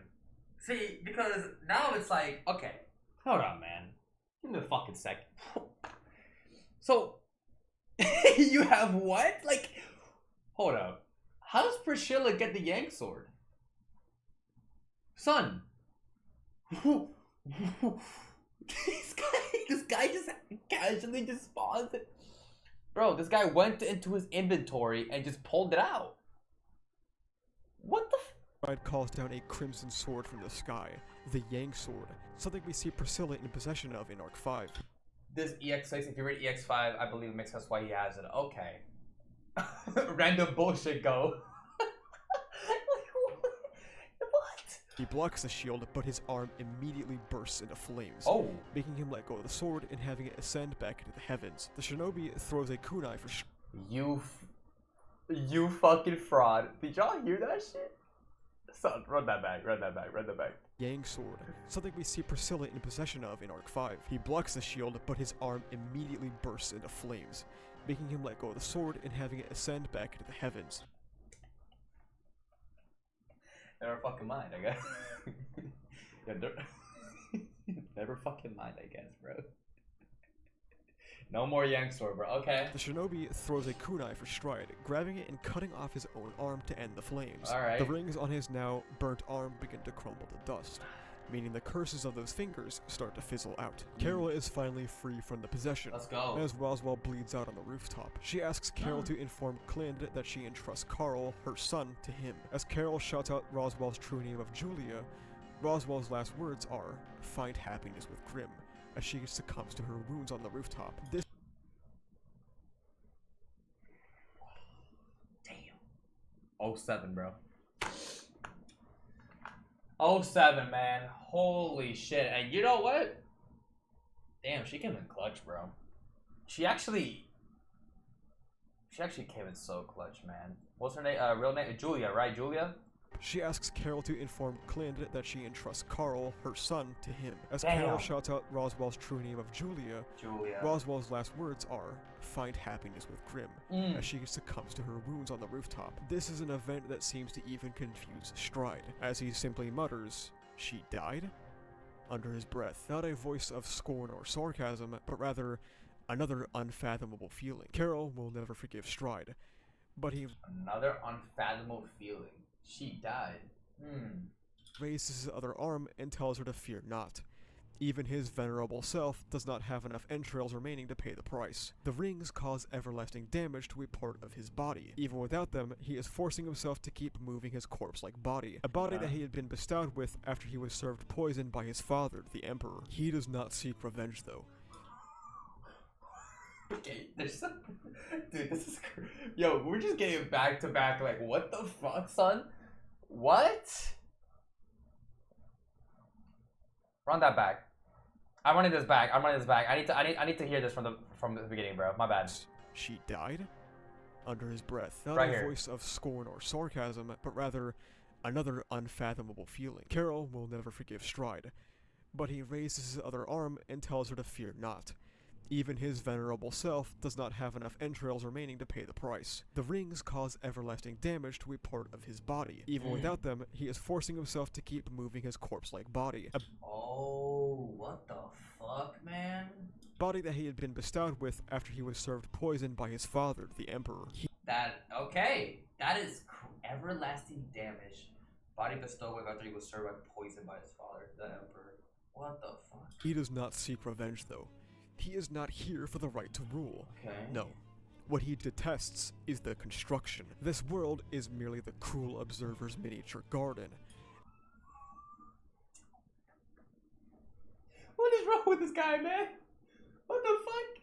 Fixed events, pages of a script, fate that has already been decided. The life they live each day is no more than a mere puppet show. The observers cast their roles in their miniature garden, namely by giving people divine protections.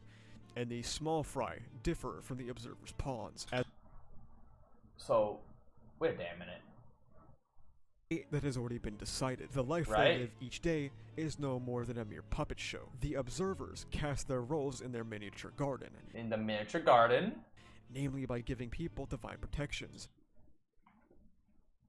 Huh. What the fuck? They just be handing this shit out? Son, what?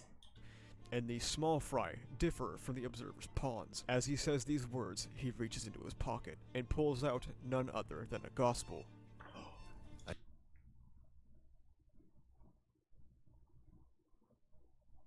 Not a fucking gospel. Not again. What? Bro, pulling out a gospel is like... oh, what? Like... Wait. What? There is too much going on with this motherfucker, man. Like, why does he have a gospel as well? What? The small fry differ from the observer's pawns. He has all the mythical loot.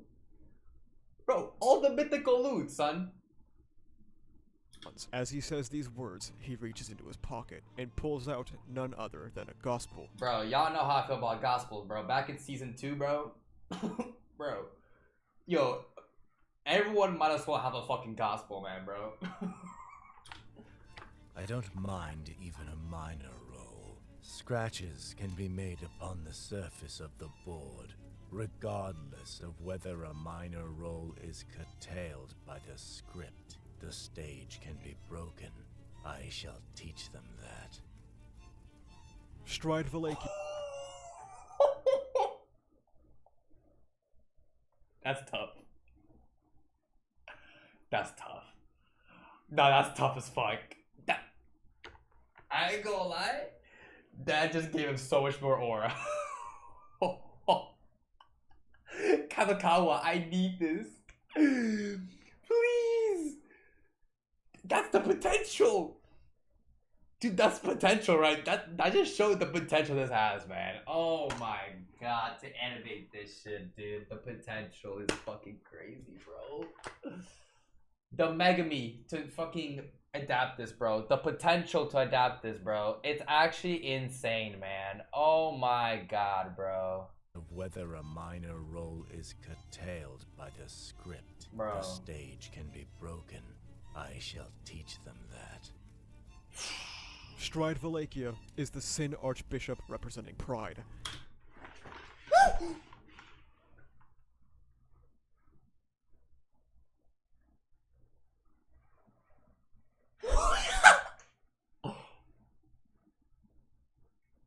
No. No. No. I haven't heard. Holy shit!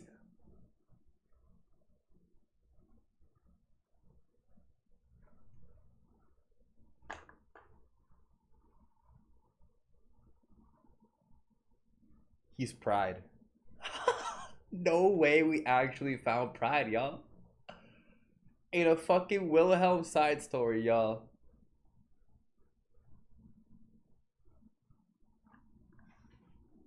Stride representing St. Archbishop, representing Pride, bro. I can't with this shit, bro. You can't just drop this shit out of nowhere like that, man. He pulls out a fucking gospel and it's fucking Pride. This is the first time that I ever hear of any St. Archbishop of Pride, man. This shit has always just been hidden from me, or obviously not mentioned. They just be saying, yo, there's no Pride, man. Wow. That's fucking crazy. Son, what? This is so random. Bro. Yes, Stride equals Pride. Yo, tap a low-key genius for that wordplay right there, bro. Broken. I shall teach them that. Bro. Stride Valakia is the Sin Archbishop representing pride. What? A sin due to acting against God, or in this case, acting against the observers. A sin due to acting against God, or in this case, acting against the observers. Believing oneself more important than divine rule. With Stride's goal finally understood, there is a massive amount to say about Stride. Stride himself could be argued to be seen as the logical conclusion of Wilhelm's past self. Prideful, openly rude, and rejecting connection. One could also argue that Stride's curses are meant to mirror Tiresias' initial divine protection of the Death God, an unholy curse that can be afflicted upon people permanently, however, one he inflicts with joy. The parallels with Wilhelm grow even deeper when you consider that Stride has created a zone in the nation where the pact with the divine dragon has been nullified, something Wilhelm now fights for being in the Krush camp. Holy parallel there. Dude, this is fucking crazy. This is... Okay, I was not expecting any St. Archbishop lore drop in this shit, bro. What? I am fucking... Bro. I'm in shock, bro. What kind of lore drop is this, son? Oh, bro. Yeah, this is the craziest side story. Yeah. This side story is fucking crazy, bro. The way that... Yo, shout out to Asaratha too, bro. Yo, Asa out here making it like a movie, bro. As well with the voice acting. Did you see what he did with the voice acting there? The voice acting that he put, bro. And then the build up to the St. Archbishop freaking reveal too, bro. Bro. This is crazy.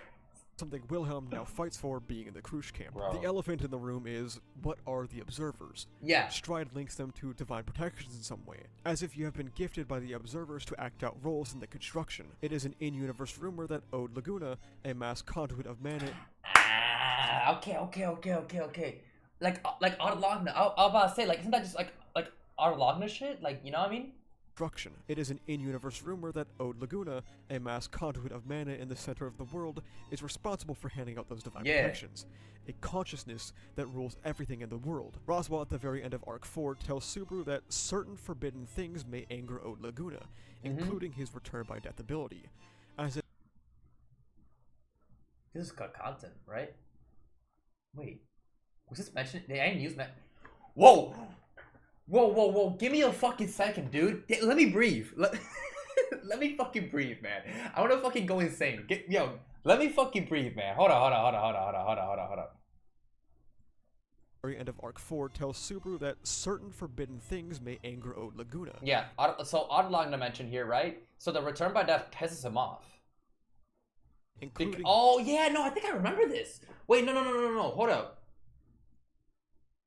I feel like I remember this. Wait, hold up. His return by death ability, as if his ability breaks the stage. Is Old Laguna itself an observer? I'm confusing. It's Witch Cult, right? Witch Cult. It wasn't Andy. Yeah. Oh, okay. I was about to say. Okay. I'm locked in. Return by death ability, as if his ability breaks the stage. Is Yeah. Old Laguna itself an observer, or is it simply a tool utilized by them? The first theory I came up Wait, go back. So, is all or itself an observer, or is it simply a tool utilized by them? The first theory I came up with when reading Battle Ballad is that since stars have relevance to the ReZero world, and Stride speaks towards the sky when referring to the observers, what if we take it literally, and he speaks with the stars of the ReZero world? Stride often speaks as if he is performing on a stage, and a star is a term often used when referencing actors. The second theory is that the observers are meant to be a meta-reference like Vivek in The Elder Scrolls, somebody who knows they are in a piece of fiction. While that is one interpretation, it's not something I'm particularly fond of. The final theory is, perhaps the theories that ReZero is one big time loop are potentially true? Not in the way you might think, but rather than directly repeating lives and characters, instead the observers have cast roles. Something like the Sage, something like the Witch, all pieces that move towards a particular conclusion. The Sage doesn't have to be Flugel though, but somebody who could just fill that role that Flugel would play. This theory is not 100% dependent on a time loop though, and the observers could simply be casting roles to fulfill destined fate that doesn't lead to a loop necessarily.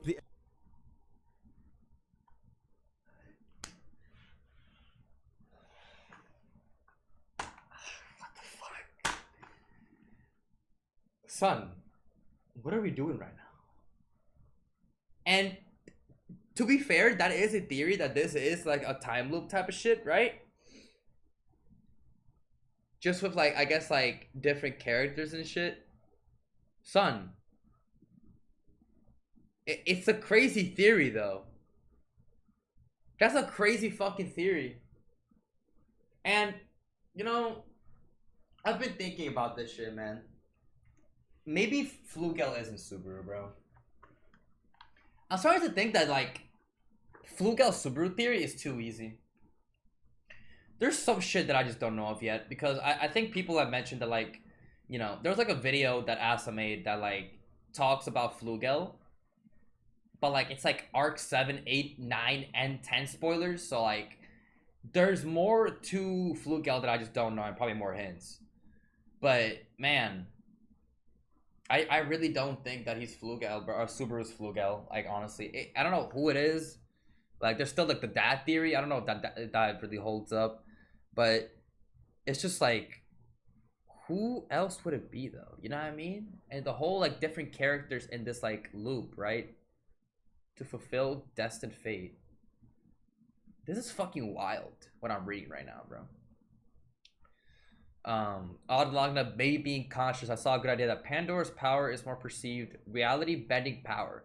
Is her tricking Adalagna, just like Face Strange Fate, Grand Illusion, Noble Phantasm, and Adalagna, calibrating the world based on it. That could be interesting. I mean, we still don't know like the full extent of Pandora, so that's interesting to think about, yeah.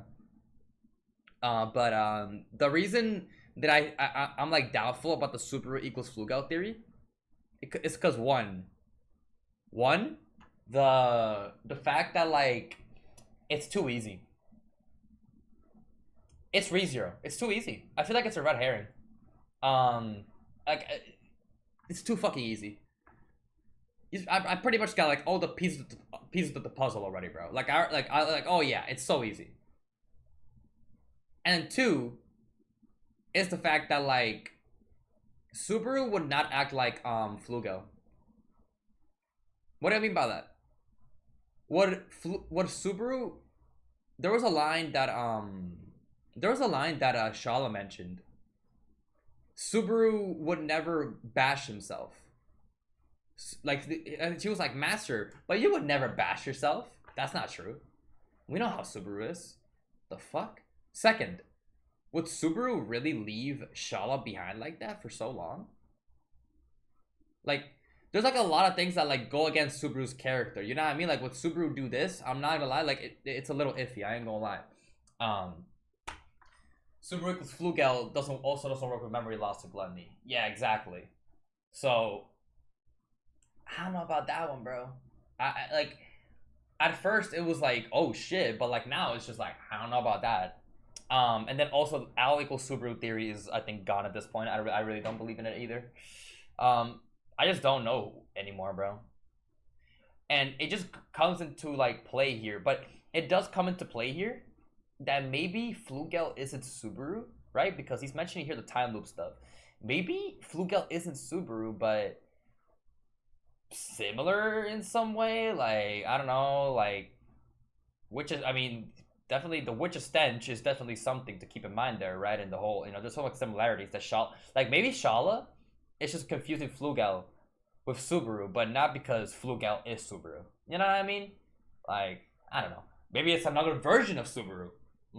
I don't fucking know, but it's definitely. I don't think it's like the Subaru that we know and love. You know what I mean? That's what I mean. Like, it's not the Subaru that we know, because I don't think it really goes against like everything that he like does. I don't know, but yeah. Anyway, lives and characters. Instead, the observers have cast roles. That's interesting though. Repeating lives and characters, observers casting roles. That's such a crazy fucking concept. Something like the Sage, something like the Witch, all pieces that move towards a particular conclusion. The Sage doesn't have to be Flugel though, but somebody who could just fill that role that Flugel would play. This theory is not 100% dependent on a time loop though, and the observers could simply be casting roles to fulfill destined fate that doesn't lead to a loop necessarily. Exactly, so it doesn't have to like necessarily be a loop. It's just the roles that they had to fill in.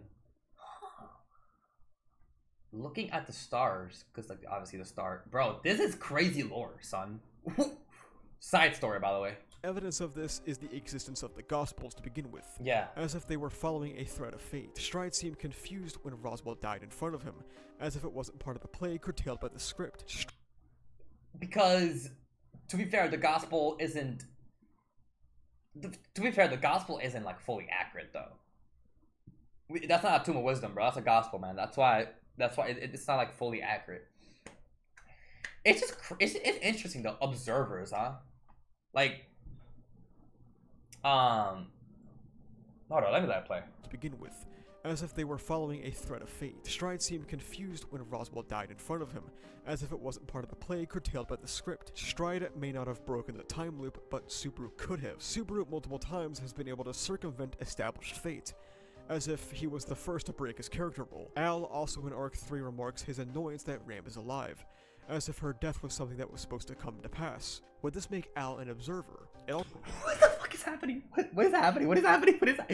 Dude, chill the yo, Asa, chill the fuck out, man. Bro, I wanna lose it. Son. Oh. Okay. Bro.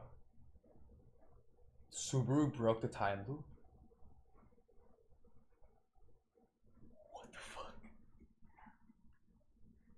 Also makes sense with the Al stuff, the Kanta stuff, right? For episode 16 of season 1, which co-translations, bro.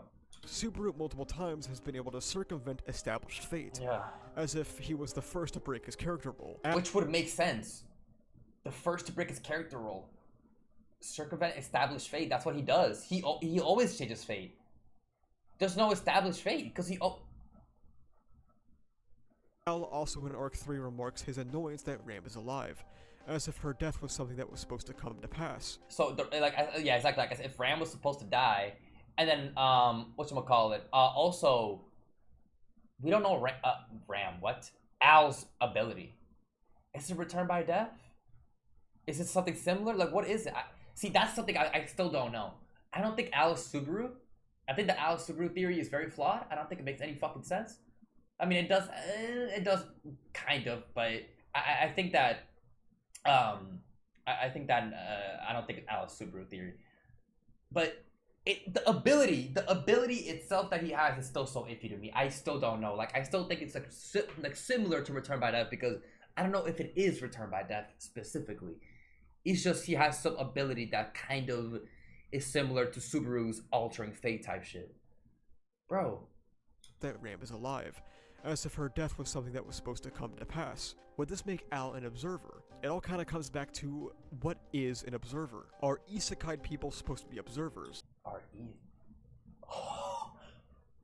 What are observers? Isekai people? Al's an observer? Al equals observer? Which, you know what? I think I like that theory more. I like that theory more than just being Subaru theory.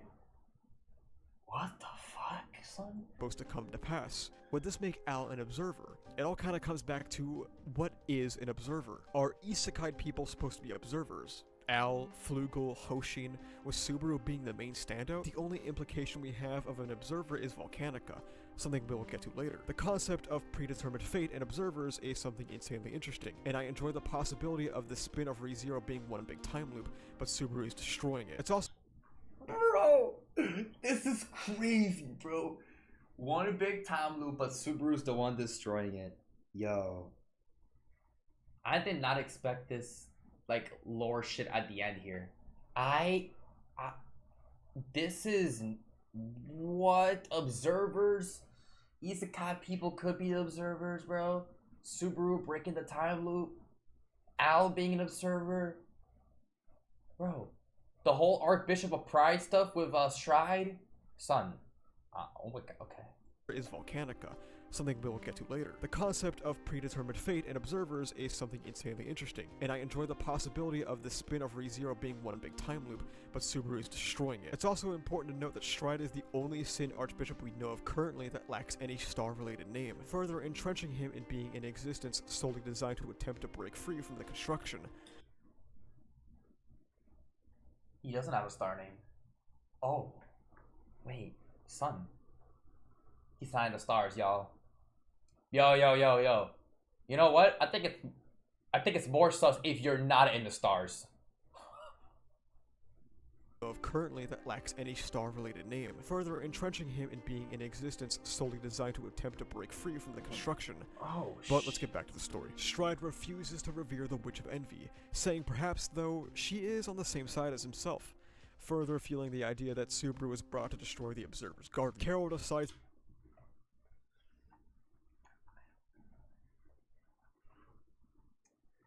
Yeah, let's get back to the story, man. Like,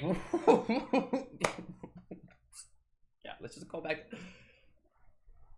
Bro, this just changed my entire perspective on this shit, bro.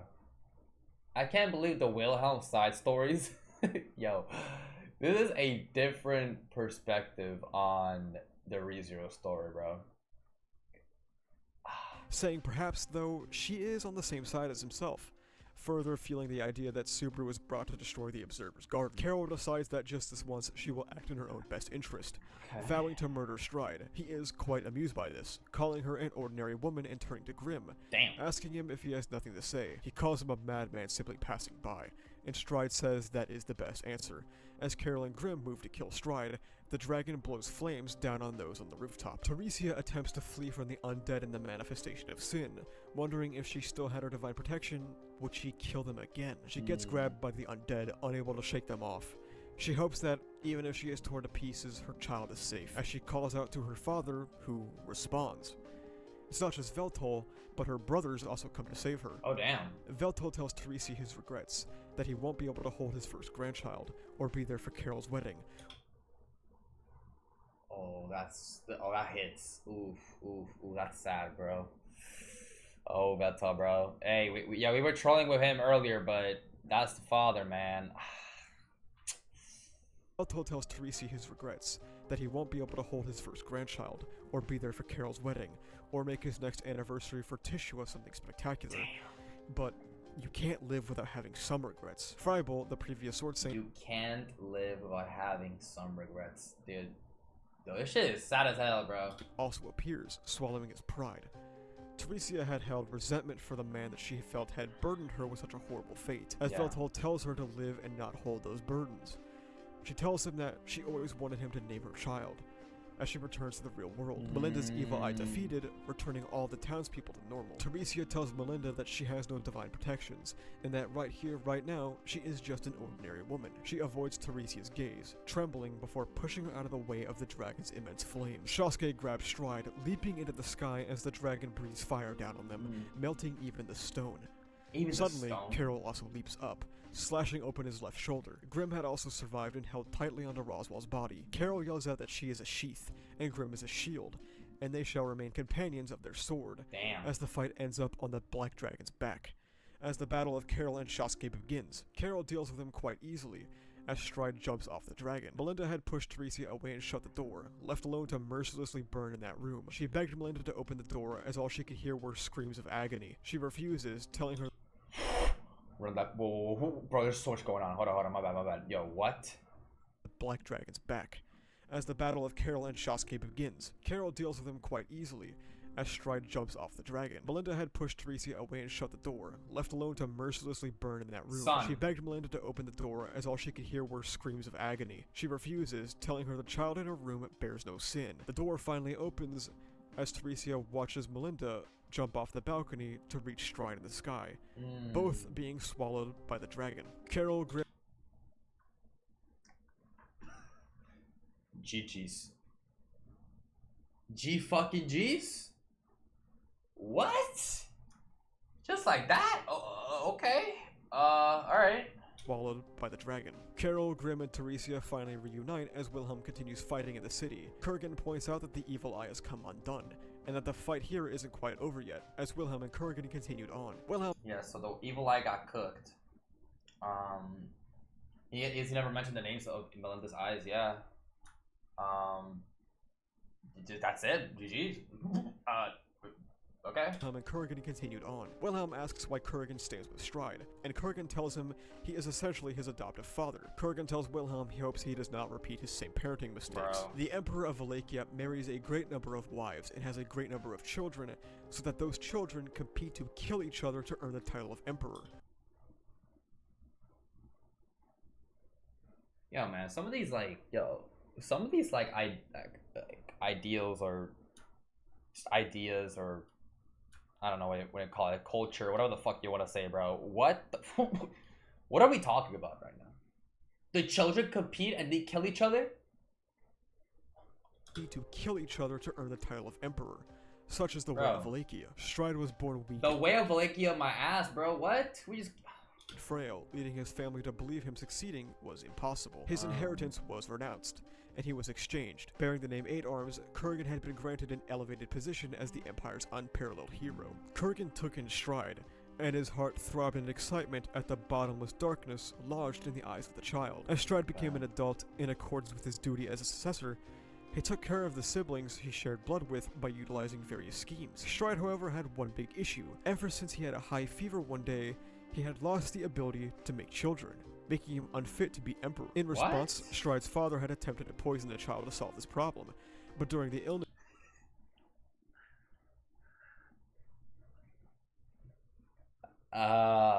That's one way to solve a problem? Yo. Yeah, let me just poison the fucking child, man.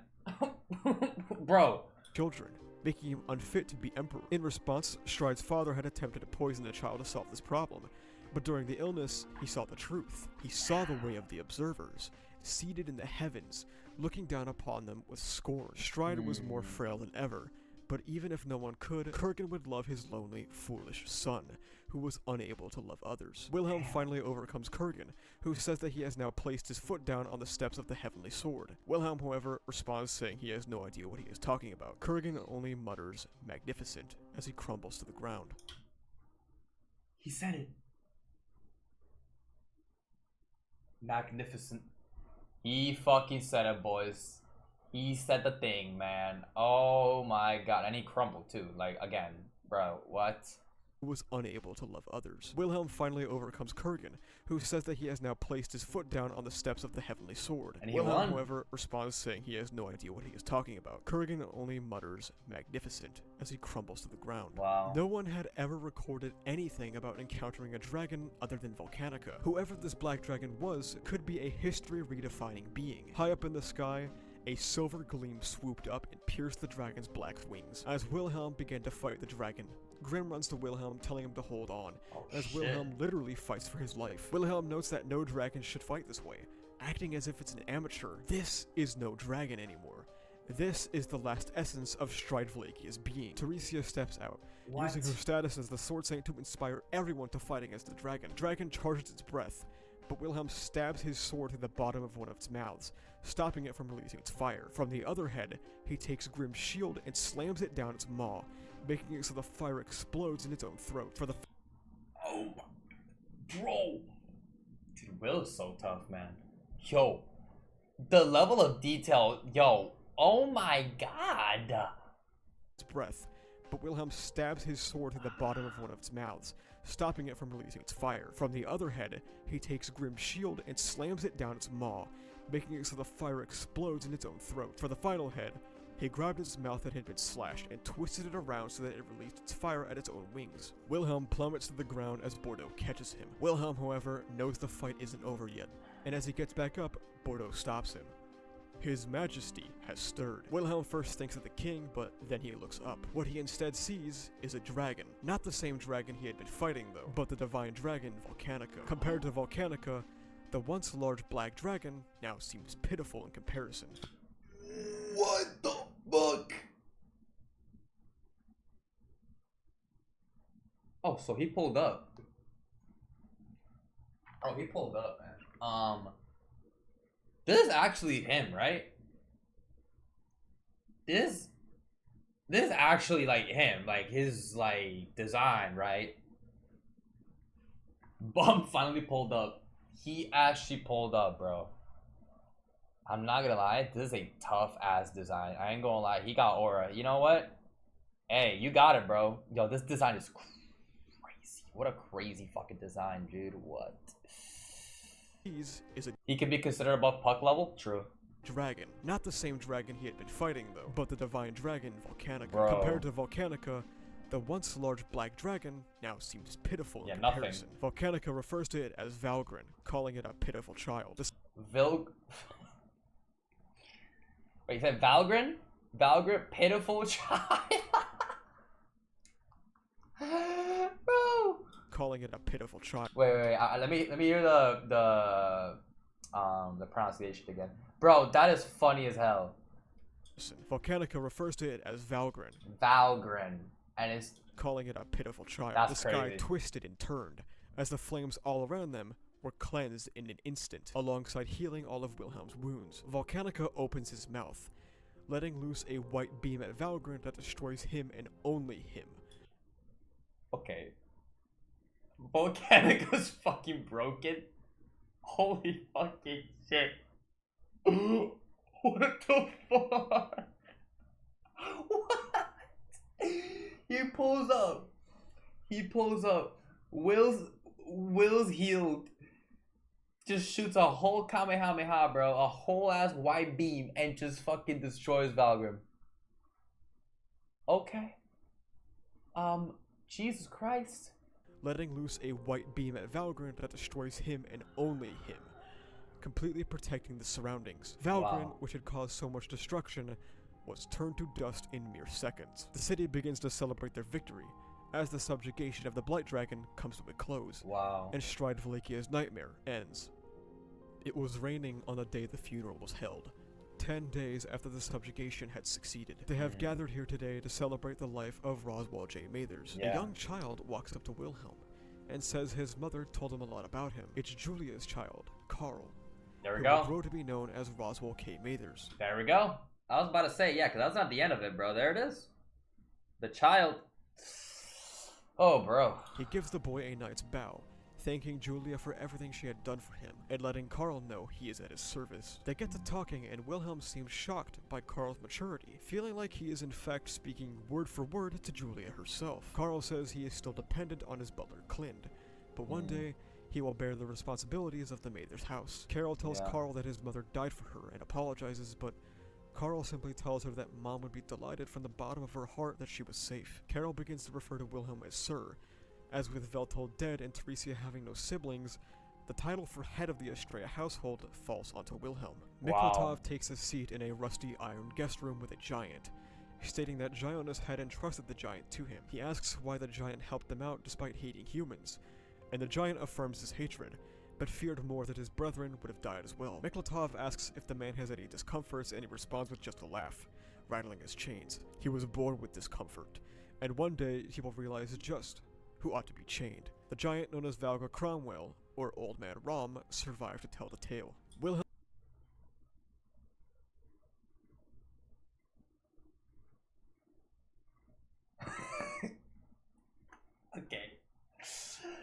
Okay, man. What?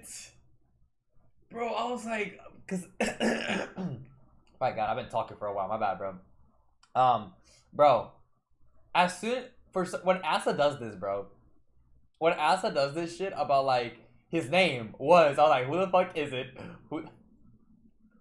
Hatred, but feared more that his brethren would have died as well. Miklatov asks if the man has any discomforts, and he responds with just a laugh. Old Man Rom? He was born with discomfort, and one day he will realize just who ought to be chained. The giant known as Valga Cromwell, or Old Man Rom, survived to tell the tale. Wilhelm and Kurgan are together as he is being escorted, bound, and chained. He asks him why he doesn't seem upset that his son has passed on, and Kurgan says that in his final moments, his son fulfilled his long-cherished desire to challenge an observer. He called a dragon. Not a blight dragon, but a real dragon, twisting the fabric of reality, as Wilhelm turns Kurgan over to the Vlakian Empire. Since the Empire doesn't recognize Stride, all of the blame is likely to fall to Kurgan. Bordeaux announces he plans to hang up his axe and move more to politics, and Grim tells Wilhelm he plans to marry Carol, planning to also quit the Knight's Order. The entirety of the squadron was invited to the Royal Guard, and Wilhelm was asked to be its commander. Theresia and Wilhelm discuss Carol and Grim's soon-to-be marriage. Well, it's mostly Theresia,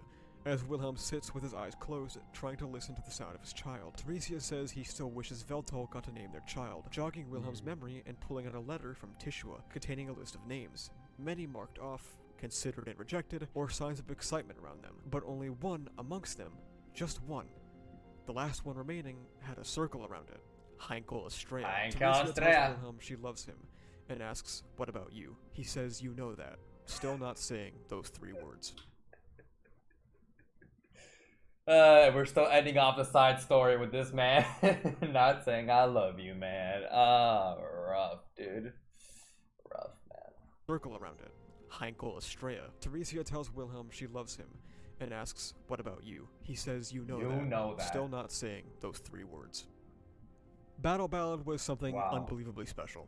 Easily the best ReZero side story, which is funny considering it comes off the heels of, in my opinion, the weakest. Battle Ballad takes all of the flaws of EX3 and completely and utterly fixes them. Every character feels like themselves again, and every interaction feels greatly important. In EX3's best aspect, Stride dominates the book. Amazing character work for everyone involved, even bringing back a character I disliked, Veltol, and turning him into someone of worth. Wilhelm's progression comes to a climax in Battle Ballad, completely regaining the lost points from his dreadful display of EX2. EX2 and 3 have their issues, and honestly, before reading Battle Ballad, I might have recommended holding out on reading these yourself, but Battle Ballad makes it all worth it. It is genuinely an amazing story that requires the context of the prior books. Thank you so much for watching. If you like this video, please remember to like, comment, and subscribe for the funny YouTube algorithm. You can check the description down below to follow me on Twitter, where I'm I gotta just clap it up, man. Wow. What a video. W fucking video, man. Shout out to Mr. Asaratha, man. Bro, this was amazing, man. I absolutely love this video, bro. Yeah, these side stories were amazing. Yeah, Strike content was fucking wild, dude. These side stories were crazy, bro. But yeah, definitely Battle Ballad at the end was absolutely fucking mind-blowing. The lore is crazy, bro. Observers, time loop, but not really like time loop like that theory, right? Where it's like characters fulfill specific roles. Subaru maybe broke the time loop stuff. What about Al, right, and his powers? Like, bro, Sid Archbishop of Pride. Dude, what the fuck? Dragon Yank, freaking Volcanica pulled up, right? Yeah, he has Dragon Yank Sword, Gospel Observer, Sid Archbishop of Pride. Like, what? There's now a theory that Heinkel is the one who has pride, considering Stride died there near them. That is a crazy theory. Yeah, link to the video, bro. Shout out to freaking Asa, man. What an amazing video, bro. Overall, bro, 1 hour and 20-minute video, man. This is a movie, bro. Very well put, man. I absolutely loved every side story. I think that just seeing more on Will and Theresia overall was just so satisfying. Just loved it. And even though and he definitely like mentioned like how there was like some flaws with the other ones, but yeah, definitely Battle Ballad is probably the one that had me the most locked in. Like, holy shit, crazy shocks, crazy twist, bro. Grimm and Carol were goated, man. I absolutely love Grimm and Carol as well. Yeah. Presentation wise, this was really like, this is way better. Yeah, really good. I like the Cruise one, but this one right here was, I don't know, it just felt way more like, I don't know, like organized, right? Like the events, and also it didn't feel that fast paced. It was like a little faster paced, but it's kind of just have to talk like that, so like you're able to kind of fit everything in a decent amount of time as well. Also you can't talk too slow, and I actually liked the way that it was all presented in this video compared to the other one, man.